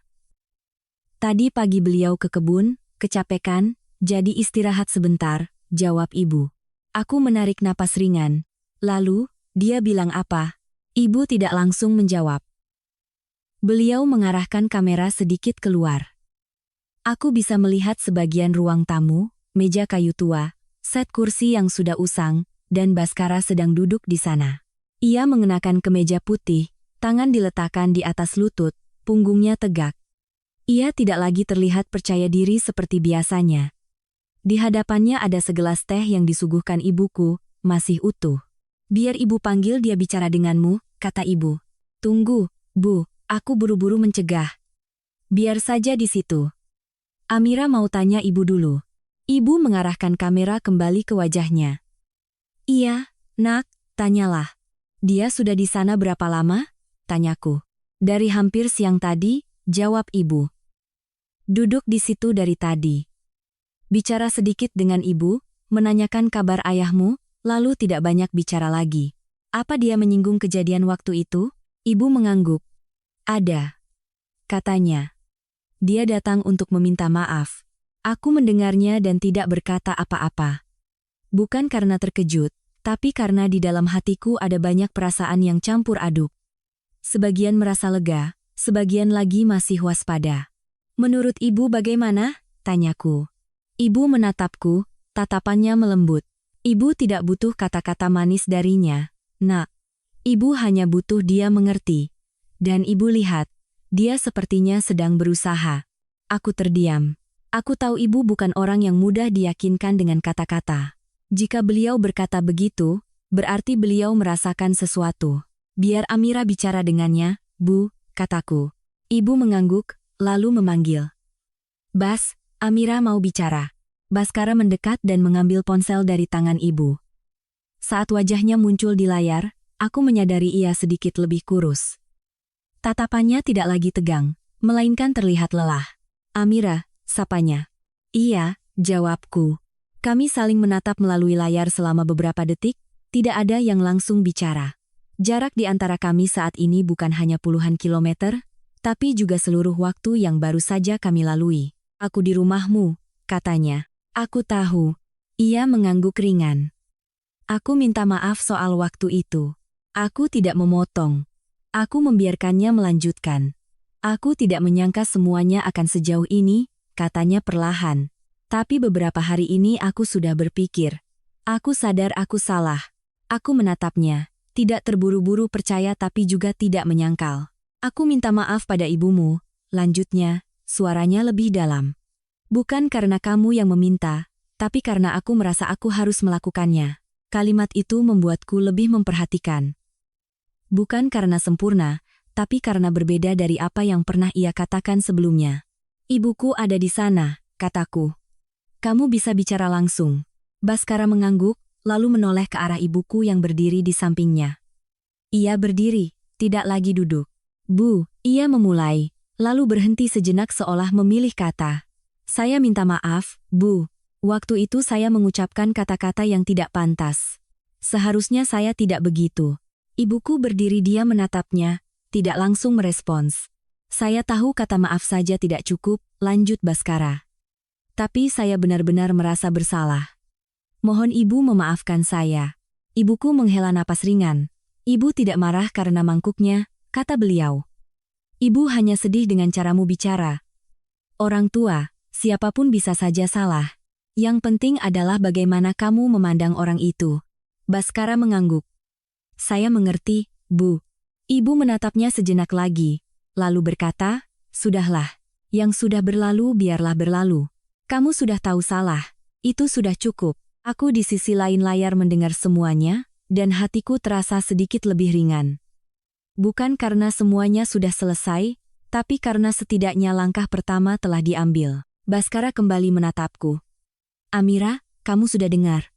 Iya, jawabku. Aku sudah melakukan apa yang kamu mau, katanya. Aku menatapnya. Bukan apa yang aku mau, tapi apa yang seharusnya kamu lakukan. Ia terdiam, lalu mengangguk. Iya. Kami tidak langsung bicara lagi. Ada jeda, tapi tidak lagi setegang sebelumnya. Kamu akan pulang? Tanyanya. Aku tidak langsung menjawab. Aku menatap ibu, lalu kembali menatap Baskara. Aku butuh waktu, kataku. Bukan berarti setelah kamu minta maaf, semuanya selesai. Ia menatapku, sepertinya mengerti. Aku tahu, aku perlu melihat perubahan, kataku. Tidak hanya hari ini. Ia mengangguk. Aku akan berusaha. Aku tidak berkata apa-apa lagi. Kata-kata seperti itu sudah pernah kudengar sebelumnya. Kali ini aku tidak ingin hanya mengandalkan kata-kata. Nanti Amira telepon ibu lagi, kataku. Ibu mengangguk. Iya, kamu makan dulu. Aku menutup telepon. Ruangan kembali sunyi. Aku duduk di kursi, memandang keluar jendela. Langit sudah gelap, lampu jalan menyala, cahayanya yang kuning membentang panjang. Aku meletakkan tangan di dada. Merasakan detak jantungku. Tidak lagi seberat dulu, tapi juga belum sepenuhnya lega. Baskara telah meminta maaf, sesuatu yang dulu kupikir tidak akan pernah ia lakukan. Tapi aku tahu, satu permintaan maaf tidak bisa menghapus semua yang telah terjadi. Itu hanyalah titik awal. Pertanyaan yang tersisa adalah, setelah titik awal ini, bagaimana kami akan melangkah selanjutnya?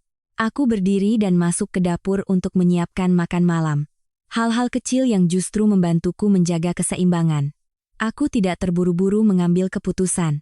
Kali ini, aku ingin melangkah pelan tapi pasti. Di luar sana, kehidupan terus berjalan. Sementara aku, berdiri di persimpangan jalan, tapi tidak lagi merasa bingung seperti sebelumnya. Malam itu setelah menutup telepon, aku tidak mengirim pesan lagi pada Baskara. Aku membiarkan segalanya tenang. Bukan karena aku ingin menjaga jarak, tapi karena aku paham, ada hal-hal yang jika dilakukan terburu-buru, akan kembali seperti semula.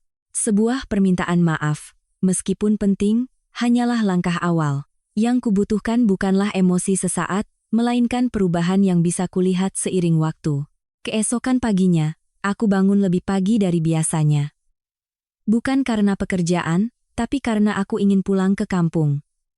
Aku tidak memberitahu Baskara, juga tidak memberitahu ibu sejak semalam. Aku hanya merasa perlu pulang untuk melihat kembali segalanya di tempat yang akrab, di mana aku tidak perlu berpura-pura kuat. Perjalanan dengan bus ke kampung masih sama seperti biasanya. Kaca jendela sedikit berembun, sawah-sawah berlalu di belakang, dan jalanan yang familiar perlahan-lahan muncul. Saat bus berhenti di ujung desa, aku turun, membawa tasku dan berjalan kaki. Aroma tanah, jerami, dan asap dapur di pagi hari berbaur, membuat hatiku tenang. Rumahku masih sama. Pagar besi tua, pohon pinang di halaman, dan pot-pot bunga yang ditanam ibu masih mekar. Aku mendorong gerbang dan masuk, mendengar suara ibu memanggil dari dapur. Siapa? Amira, Bu. Ibu keluar, menatapku, lalu terdiam sejenak seolah tidak menyangka aku akan pulang tiba-tiba. Kenapa pulang tidak bilang-bilang? Tanya ibu. Ingin pulang saja, Bu. Aku tersenyum ringan. Ibu tidak bertanya lagi. Beliau kembali ke dalam, mengambil piring tambahan dan menyiapkan satu porsi nasi lagi. Makan siang hari itu sangat sederhana, ikan goreng, sayur bening, dan sambal. Aku duduk makan bersama ibu, perasaan akrab yang membuatku hampir lupa pada semua yang baru saja terjadi. Selesai makan, aku duduk di teras. Angin sepoi-sepoi membawa suara gemerisik daun. Ibu duduk di sampingku, tangannya masih lincah memetiki sayuran. Kamu sudah berpikir? Tanya ibu tanpa menatapku. Sudah, Bu. Ibu tidak bertanya apa keputusanmu, kata beliau. Ibu hanya ingin tahu apa kamu sudah tenang. Aku mengangguk. Sudah tidak seemosi dulu. Ibu menghentikan pekerjaannya, menoleh menatapku. Itu bagus. Sesaat kemudian, aku bertanya, menurut ibu, Mas Bas kemarin bagaimana? Ibu berpikir sejenak. Dia berbeda. Berbeda bagaimana, Bu? Lebih sedikit bicara, tapi bicaranya dipikirkan, jawab ibu, tidak lagi asal bicara. Aku terdiam. Aku juga merasakan hal itu melalui telepon, tapi aku tetap ingin mendengarnya dari ibu. Tapi, Nak, lanjut ibu, satu kali perubahan belum bisa membuktikan apa-apa. Kamu harus melihat lebih lama lagi. Amira tahu, Bu. Aku mengangguk. Sore harinya, aku pergi ke kebun belakang, tempat ayah biasa duduk. Beliau sedang menyiram tanaman, punggungnya sedikit bungkuk tapi gerakannya masih teratur. Melihatku, Beliau hanya mengangguk, tidak banyak bertanya. Sudah pulang, Nak? Iya, ya. Kami berdua berdiri berdampingan, tidak banyak bicara. Aku mengambil selang air dan membantunya menyiram beberapa bedeng sayuran. Hal-hal kecil seperti ini justru membuat hatiku lebih stabil. Sesaat kemudian, ayah berkata, "Masalahmu, ayah sudah dengar dari ibumu." Aku tidak terkejut. Di rumah ini, tidak ada rahasia yang bisa bertahan lama. "Bagaimana menurutmu?" tanya beliau. "Amira tidak mau kembali seperti dulu," kataku jujur. Ayah mengangguk. "Benar. Aku sedikit heran." "Ayah tidak menyuruh Amira untuk sabar?" Beliau menatapku, tatapannya dalam. "Sabar untuk hal yang benar itu baik. Sabar untuk hal yang salah, lama-lama jadi kebiasaan. Orang akan mengira kamu tidak punya harga diri." Kalimat ayah mengingatkanku pada pesan ibu. Mereka berdua, dengan cara yang berbeda, menuntunku pada satu titik yang sama. "Tapi ayah juga tidak mau kamu langsung menyerah," lanjut beliau. "Keluarga bukan hal yang bisa ditinggalkan begitu saja. Kamu harus lihat, apa dia benar-benar berubah. Kalau iya, masih ada jalan. Kalau tidak, kamu harus tahu kapan harus berhenti." Aku berdiri diam, mendengarkan setiap katanya. Hal-hal ini, jika di masa lalu, mungkin tidak akan kupahami sepenuhnya. Tapi sekarang, aku melihatnya dengan sangat jelas. Malam itu aku menginap di rumah. Kamar lamaku masih sama. Meja belajar, rak buku. Semuanya seolah tidak berubah sejak aku menikah. Aku berbaring, menatap langit-langit, merasa seperti kembali ke masa lalu yang jauh, saat semuanya masih sederhana. Ponselku bergetar. "Baskara." Aku menatapnya sejenak, lalu mengangkatnya. "Kamu di kampung?" tanyanya. "Iya. Kenapa tidak bilang? Aku ingin pulang sendiri." Ia terdiam beberapa detik. "Aku boleh ke sana?" Aku tidak langsung menjawab. "Untuk apa?" "Untuk menemuimu." Aku berpikir sejenak. "Kamu sudah di jalan?" Ia sedikit ragu, lalu berkata, "Iya. Aku sudah di ujung desa." Aku menghela napas ringan. "Tunggu di situ." Aku keluar. Langit sudah gelap, jalan desa remang-remang, hanya ada beberapa cahaya dari rumah-rumah penduduk. Aku berjalan kaki ke ujung desa, melihat Baskara berdiri di samping mobilnya, penampilannya tidak lagi berjarak seperti sebelumnya. "Kapan sampai?" tanyaku. "Baru saja," jawabnya. Kami berdiri berhadapan, tidak ada yang terburu-buru bicara. "Aku sudah minta maaf kan?" Ia berkata lebih dulu. "Aku tahu. Aku juga sudah bicara dengan mamaku," lanjutnya. "Tidak semuanya akan kembali seperti dulu." Aku menatapnya, tidak bertanya lebih lanjut. Aku ingin mendengarnya bicara sendiri. "Aku tidak bilang aku akan berubah total," katanya perlahan. "Tapi aku sadar, kalau terus seperti dulu, aku akan kehilanganmu." Kalimat itu tidak berbunga-bunga, tapi cukup jujur. "Bukan hanya kehilangan aku," kataku, "tapi juga kehilangan dirimu sendiri." Ia menatapku, tatapannya sedikit kosong. "Aku tidak butuh kamu berubah karena aku," kataku. "Aku butuh kamu mengerti apa yang benar." Ia mengangguk. "Aku sedang berusaha." Kami berdiri di sana, di tengah jalan desa yang sunyi.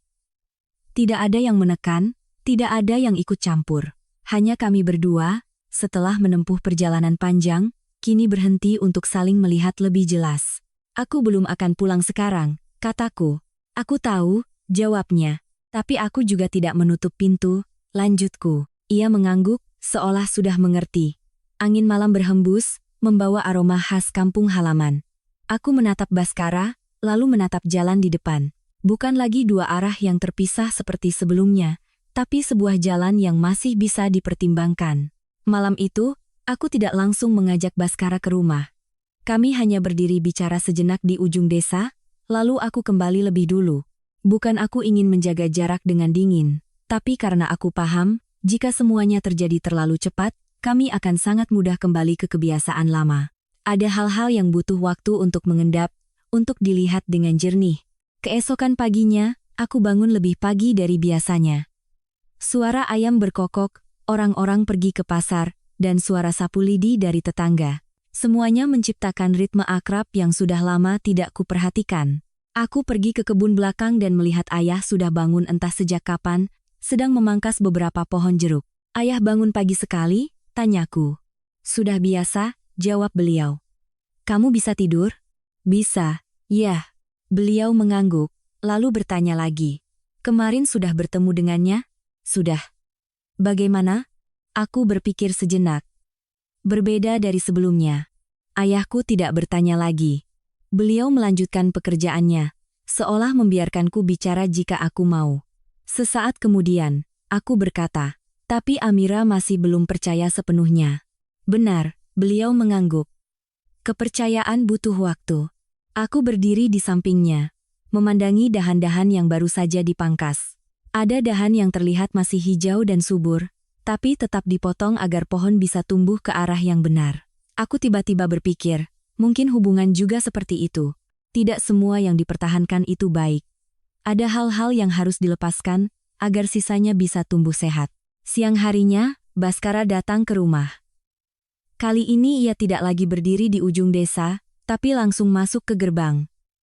Ibuku sedang memasak, melihatnya, beliau hanya mengangguk. Tidak menunjukkan sikap berjarak, tapi juga tidak seramah dulu. Ayahku masih duduk di teras, menatapnya sekilas, lalu berkata, "Masuklah." Baskara menyapa, "Selamat siang, Pak." Suaranya lebih pelan dari biasanya. Aku sadar ia sedang berusaha menjaga sopan santun, tidak lagi bersikap seenaknya seperti dulu. Makan siang hari itu dihadiri kami berempat. Suasananya tidak berat, tapi juga tidak nyaman. Ibuku tetap menyajikan makanan, ayahku tetap menanyakan beberapa hal tentang pekerjaan Baskara, tapi semuanya menjaga jarak yang pas. Selesai makan, aku pergi ke belakang untuk mencuci piring. Sesaat kemudian, Baskara menyusul. "Biar aku bantu," katanya. "Tidak usah," jawabku. Ia tidak pergi. Ia berdiri di sampingku, mengambil lap dan mengeringkan piring-piring yang baru saja kucuci. Tindakan yang dulu jarang sekali ia lakukan. Bukan karena ia tidak bisa, tapi karena ia tidak pernah menganggap itu sebagai tugasnya. Kami bekerja dalam diam.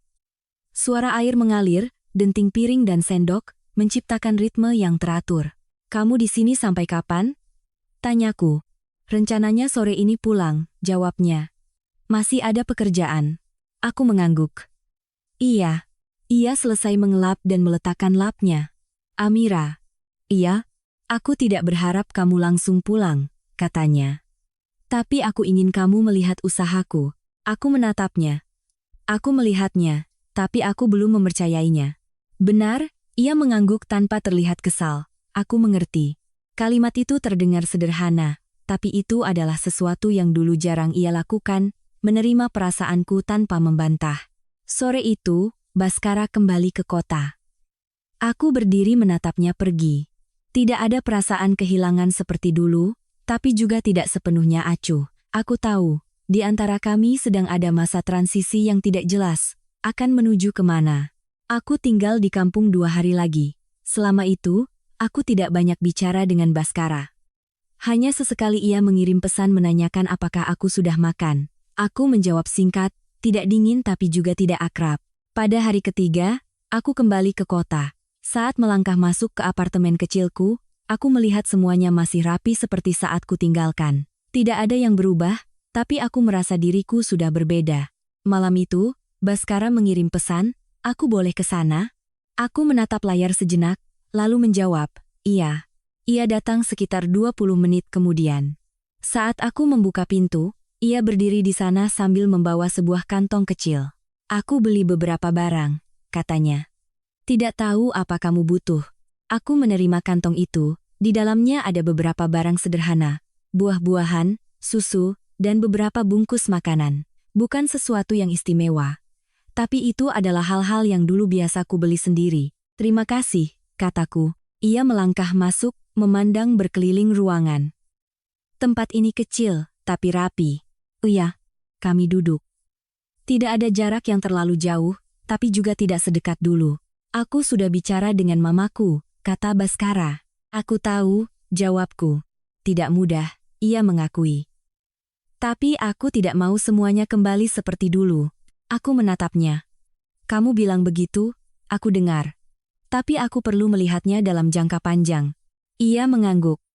Aku mengerti. Sesaat kemudian, ia berkata, "Amira, Apa kamu sudah berpikir untuk kembali? Aku tidak langsung menjawab. Aku menunduk ke meja, lalu menatapnya lagi. Aku sudah memikirkannya, kataku. Tapi bukan kembali seperti dulu. Ia terdiam, menungguku melanjutkan. Kalau kembali, harus dengan cara yang berbeda, kataku. Ada batasan, ada rasa saling menghormati. Ia mengangguk. Aku setuju. Tidak hanya bicara, tambahku. Harus dilakukan. Aku akan melakukannya, jawabnya. Aku tidak membantah, tapi juga tidak langsung mengangguk. Aku telah belajar satu hal. Kata-kata hanyalah permulaan. Kami duduk lebih lama, membicarakan hal-hal sederhana.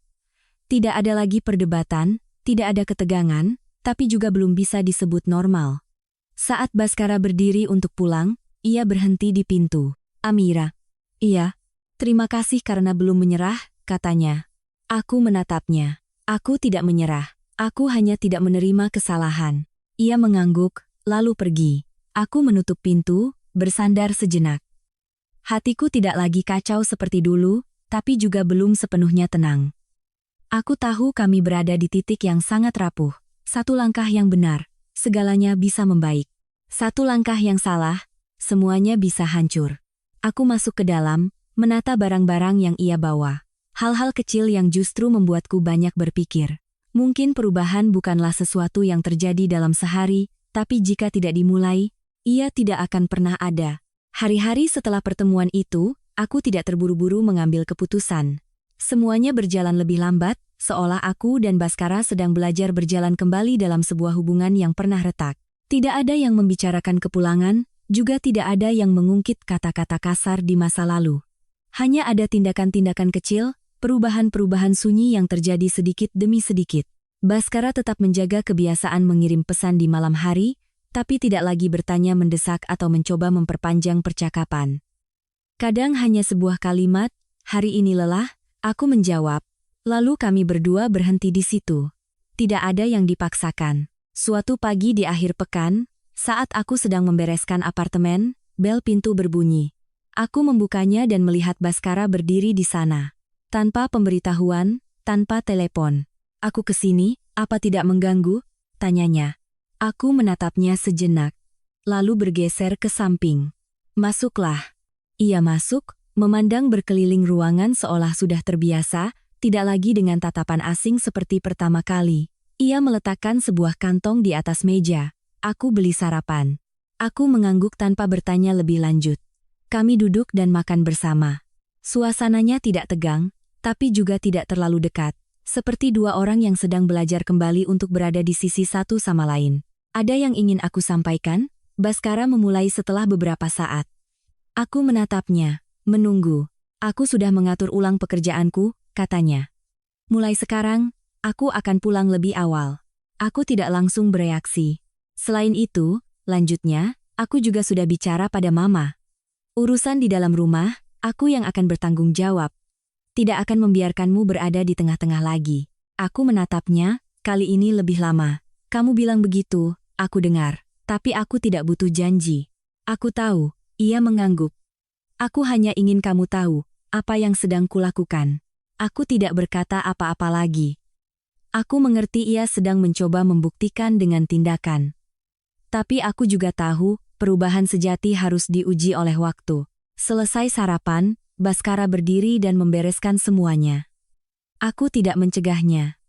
Ia mencuci piring, mengelap meja, hal-hal yang dulu jarang sekali ia lakukan. Bukan karena ia tidak bisa, tapi karena ia tidak pernah menganggap itu sebagai tanggung jawabnya. "Amira," panggilnya. "Iya?" "Aku tidak berharap kamu segera kembali," katanya. "Tapi aku ingin kamu memberiku kesempatan." Aku menatapnya.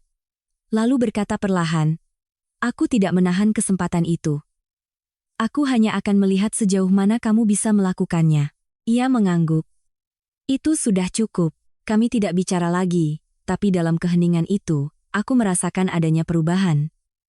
Tidak ribut, tidak pamer, tapi nyata." Minggu-minggu berikutnya, Baskara tetap menjaga ritme yang sama. Ia tidak mendesakku pulang, juga tidak menunjukkan rasa tidak sabar. Sesekali ia datang ke apartemen, membawa beberapa barang, tinggal sebentar, lalu pulang. Kadang kami memasak bersama, kadang hanya duduk mengobrol. Suatu kali, saat aku sedang bekerja, ia duduk di sampingku dalam diam cukup lama, lalu berkata, "Aku baru mengerti betapa lelahnya kamu selama ini." Aku menghentikan pekerjaanku dan menatapnya. "Baru sekarang kamu mengerti?" "Iya." Ia mengangguk. "Dulu aku pikir apa yang kamu lakukan itu hal biasa. Tapi saat aku mencoba melakukannya sendiri, aku sadar itu tidak sederhana." Aku tidak berkata apa-apa. Bukan karena tidak mau merespons, tapi karena aku tahu ada hal-hal yang tidak perlu diucapkan lagi. Suatu malam saat kami sedang makan, ponsel Baskara berdering. Ia melihat layar, lalu menjawab, "Iya, Ma." Aku tidak berusaha menguping, tapi suara ibu mertuaku di seberang sana cukup jelas. "Ada apa, Ma?" Ia terdiam sejenak, lalu berkata, "Iya, Ma, Bas tahu. Nanti Bas pulang cepat." Ia menutup telepon dan menatapku. "Mama bertanya kapan kamu pulang." Aku meletakkan sumpitku. "Kamu jawab apa?" Aku bilang, "Saat kamu sudah siap." Aku mengangguk. "Benar." Ia menatapku, sepertinya ingin mengatakan sesuatu, tapi kemudian mengurungkannya. Malam itu saat ia pulang, aku berdiri di pintu menatapnya pergi. Tidak ada lagi perasaan berjarak seperti dulu, tapi juga belum ada ikatan yang utuh. Aku kembali masuk, duduk di kursi. Di dalam kepalaku tidak ada lagi pertanyaan-pertanyaan mendesak, melainkan sebuah kejelasan yang perlahan terbentuk. Aku tidak lagi takut kehilangan Baskara, aku juga tidak lagi takut sendirian. Hal itu membuatku lebih tenang, dan bisa melihat segalanya lebih objektif. Seminggu kemudian, aku yang berinisiatif mengirim pesan pada Baskara. "Akhir pekan ini aku pulang." Ia membalas dengan sangat cepat. "Iya." Tidak ada tanda seru, tidak ada tambahan apa-apa. Tapi aku mengerti, ia sedang menunggu. Akhir pekan itu aku pulang. Kali ini aku tidak membawa koper, hanya sebuah tas kecil. Bukan karena aku sudah memutuskan untuk tinggal, tapi karena aku ingin mencoba. Rumah itu masih sama. Saat aku masuk, ibu mertuaku sedang duduk di ruang tamu. Melihatku, beliau berdiri. "Kamu sudah pulang?" "Iya, Ma." Suaranya tidak lagi sekaku dulu. Aku juga tidak lagi segan seperti kunjungan-kunjungan sebelumnya. Baskara turun dari kamarnya. Ia menatapku, matanya tidak bisa menyembunyikan penantian. "Kamu pulang?" "Iya." Kami berdiri di sana, tidak ada yang bicara lagi. Tapi kali ini, jarak di antara kami tidak lagi sejauh sebelumnya. Malam itu aku menginap, tidak ada kejadian besar. Tidak ada yang mengungkit masa lalu. Hanya sebuah malam yang normal, tapi itu adalah sesuatu yang kami butuh waktu lama untuk bisa mendapatkannya kembali. Saat aku berbaring di kamar yang familiar, aku tidak lagi merasa asing. Tapi aku juga tidak melupakan apa yang telah terjadi. Aku sadar, kembali bukan berarti kembali seperti dulu, melainkan memulai lagi dengan cara yang berbeda. Dan kali ini, aku tidak akan membiarkan diriku kembali ke posisi yang lama. Malam pertama aku kembali menginap setelah sekian lama, aku tidak langsung tidur. Kamar yang familiar, ranjang yang sama, lemari yang masih tertata seperti dulu semuanya seolah tidak berubah. Tapi aku yang berbeda. Aku berbaring menatap langit-langit, mendengar suara kipas angin yang berputar teratur. Hatiku tidak lagi seberat di awal, tapi juga belum sepenuhnya lega. Aku tahu aku telah kembali, tapi bukan kembali ke titik awal. Aku berdiri di posisi yang berbeda, dengan cara pandang yang berbeda. Baskara berbaring di sampingku, tidak menoleh untuk bicara. Mungkin ia juga paham, saat ini kata-kata tidak diperlukan. Keheningan ini tidak lagi canggung, melainkan sebuah jeda yang dibutuhkan, agar kami berdua bisa bernapas. Keesokan paginya, aku bangun lebih awal. Aku turun ke dapur, dan melihat ibu mertuaku sudah bangun entah sejak kapan. Beliau sedang merebus air. Melihatku, beliau sedikit terkejut, lalu berkata, "Kamu bangun pagi sekali?" "Sudah biasa, Ma," jawabku. Aku tidak hanya berdiri mematung, melainkan langsung mengambil sayuran untuk dicuci, menyiapkan sarapan. Beliau tidak mencegah, juga tidak memerintah. Kami berdua bekerja berdampingan, tidak banyak bicara, tapi suasananya tidak lagi tegang. Sesaat kemudian, beliau berkata, "Kamu tinggal di sini terus?" Aku menghentikan pekerjaanku sejenak, lalu berkata, "Amira coba dulu, Ma, beliau mengangguk. Iya, kalau sudah pulang, ya pulang saja. Kalau ada yang tidak beres, bicarakan.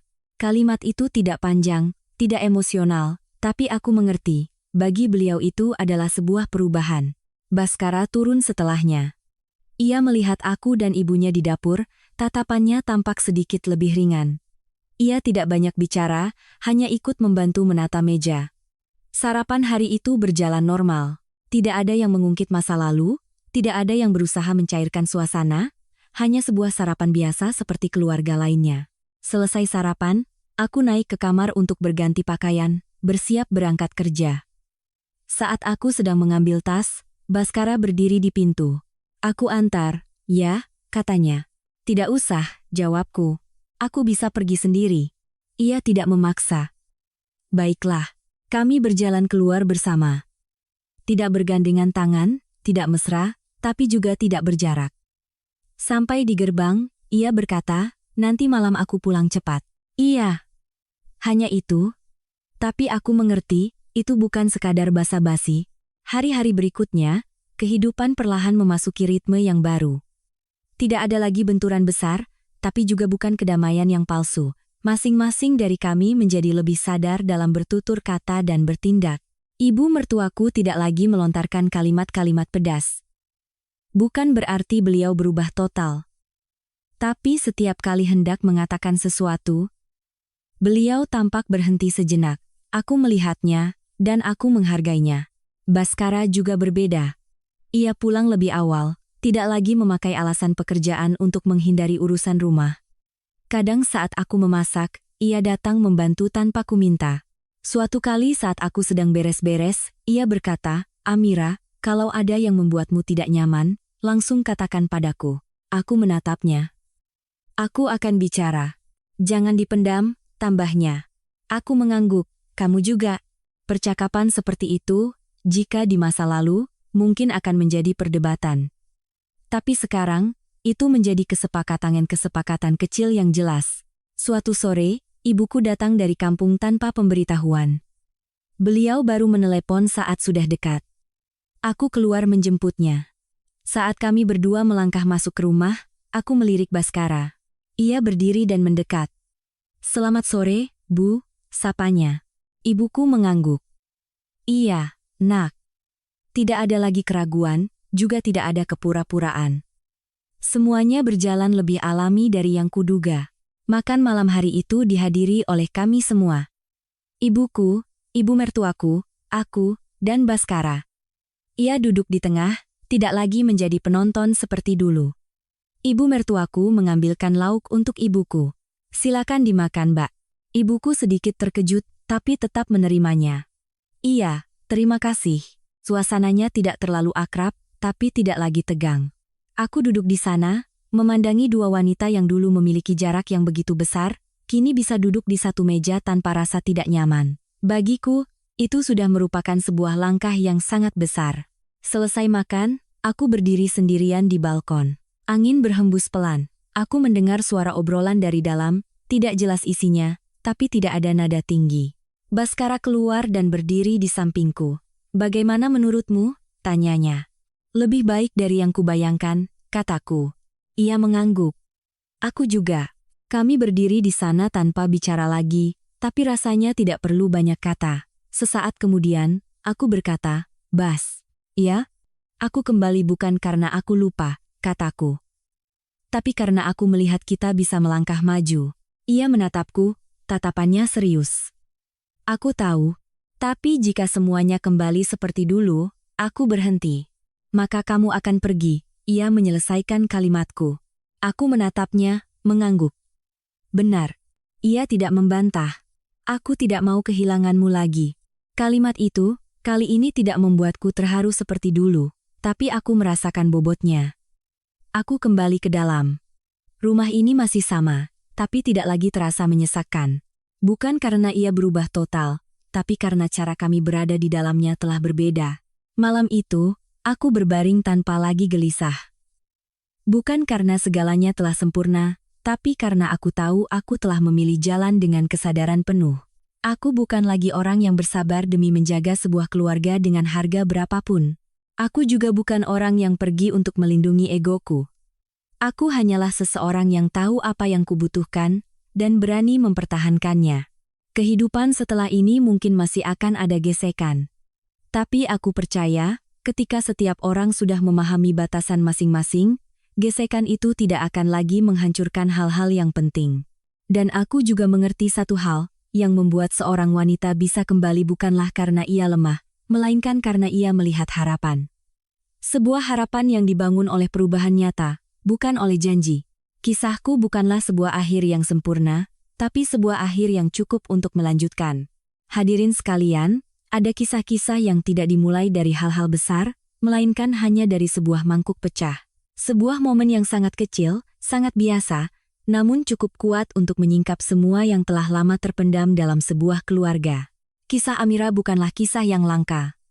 Dalam hidup ini, berapa banyak wanita yang pernah memilih untuk diam, memilih untuk bersabar, hanya demi menjaga atap rumah tetap damai? Namun, pada suatu titik, mereka menyadari bahwa kedamaian itu tidak nyata. Itu hanyalah selubung tipis yang menutupi retakan-retakan yang semakin melebar di dalamnya. Hal yang membuat kita berpikir bukanlah keputusan Amira untuk pergi, melainkan caranya kembali. Bukan kembali karena hatinya luluh, bukan karena takut kehilangan sandaran, melainkan kembali ketika ia sudah cukup sadar untuk mengetahui apa yang ia butuhkan dan tidak lagi mau menukar harga dirinya. Seorang wanita yang kuat bukanlah ia yang tidak pernah merasakan sakit, melainkan ia yang berani menghadapi rasa sakit itu, menatapnya lurus, lalu melaluinya dengan pilihannya sendiri. Adapun Baskara, mungkin ia sama seperti banyak pria lainnya. Bukan orang jahat, tapi sudah terbiasa dengan segala sesuatu di sekitarnya berjalan dengan cara yang lama. Baru ketika ada yang berhenti dan tidak lagi bersabar, ia mulai melihat kembali dirinya. Dan yang berharga bukanlah permintaan maafnya, melainkan bahwa ia telah belajar untuk berubah, meskipun itu tidak mudah. Sebuah keluarga bukanlah tempat di mana tidak ada konflik, melainkan tempat di mana setelah terjadi benturan, orang-orang di dalamnya masih ingin duduk kembali, masih memiliki cukup rasa hormat untuk memperbaiki kesalahan, dan cukup tulus untuk saling mempertahankan. Namun perlu juga ditegaskan, tidak semua cerita memiliki akhir seperti ini. Tidak semua yang kembali akan menemukan perubahan, dan tidak semua kesabaran layak untuk dilanjutkan. Yang terpenting adalah, setiap individu harus memahami di mana letak nilai dirinya. Amira tidak memilih untuk menderita demi mendapatkan kedamaian. Ia memilih untuk menghadapi, memilih untuk berubah, dan memilih untuk kembali ketika segalanya sudah pantas. Itu bukanlah kelemahan, melainkan sebuah kedewasaan. Karena pada akhirnya, kebahagiaan bukanlah tentang mempertahankan seseorang, melainkan tentang mempertahankan diri sendiri di dalam sebuah hubungan.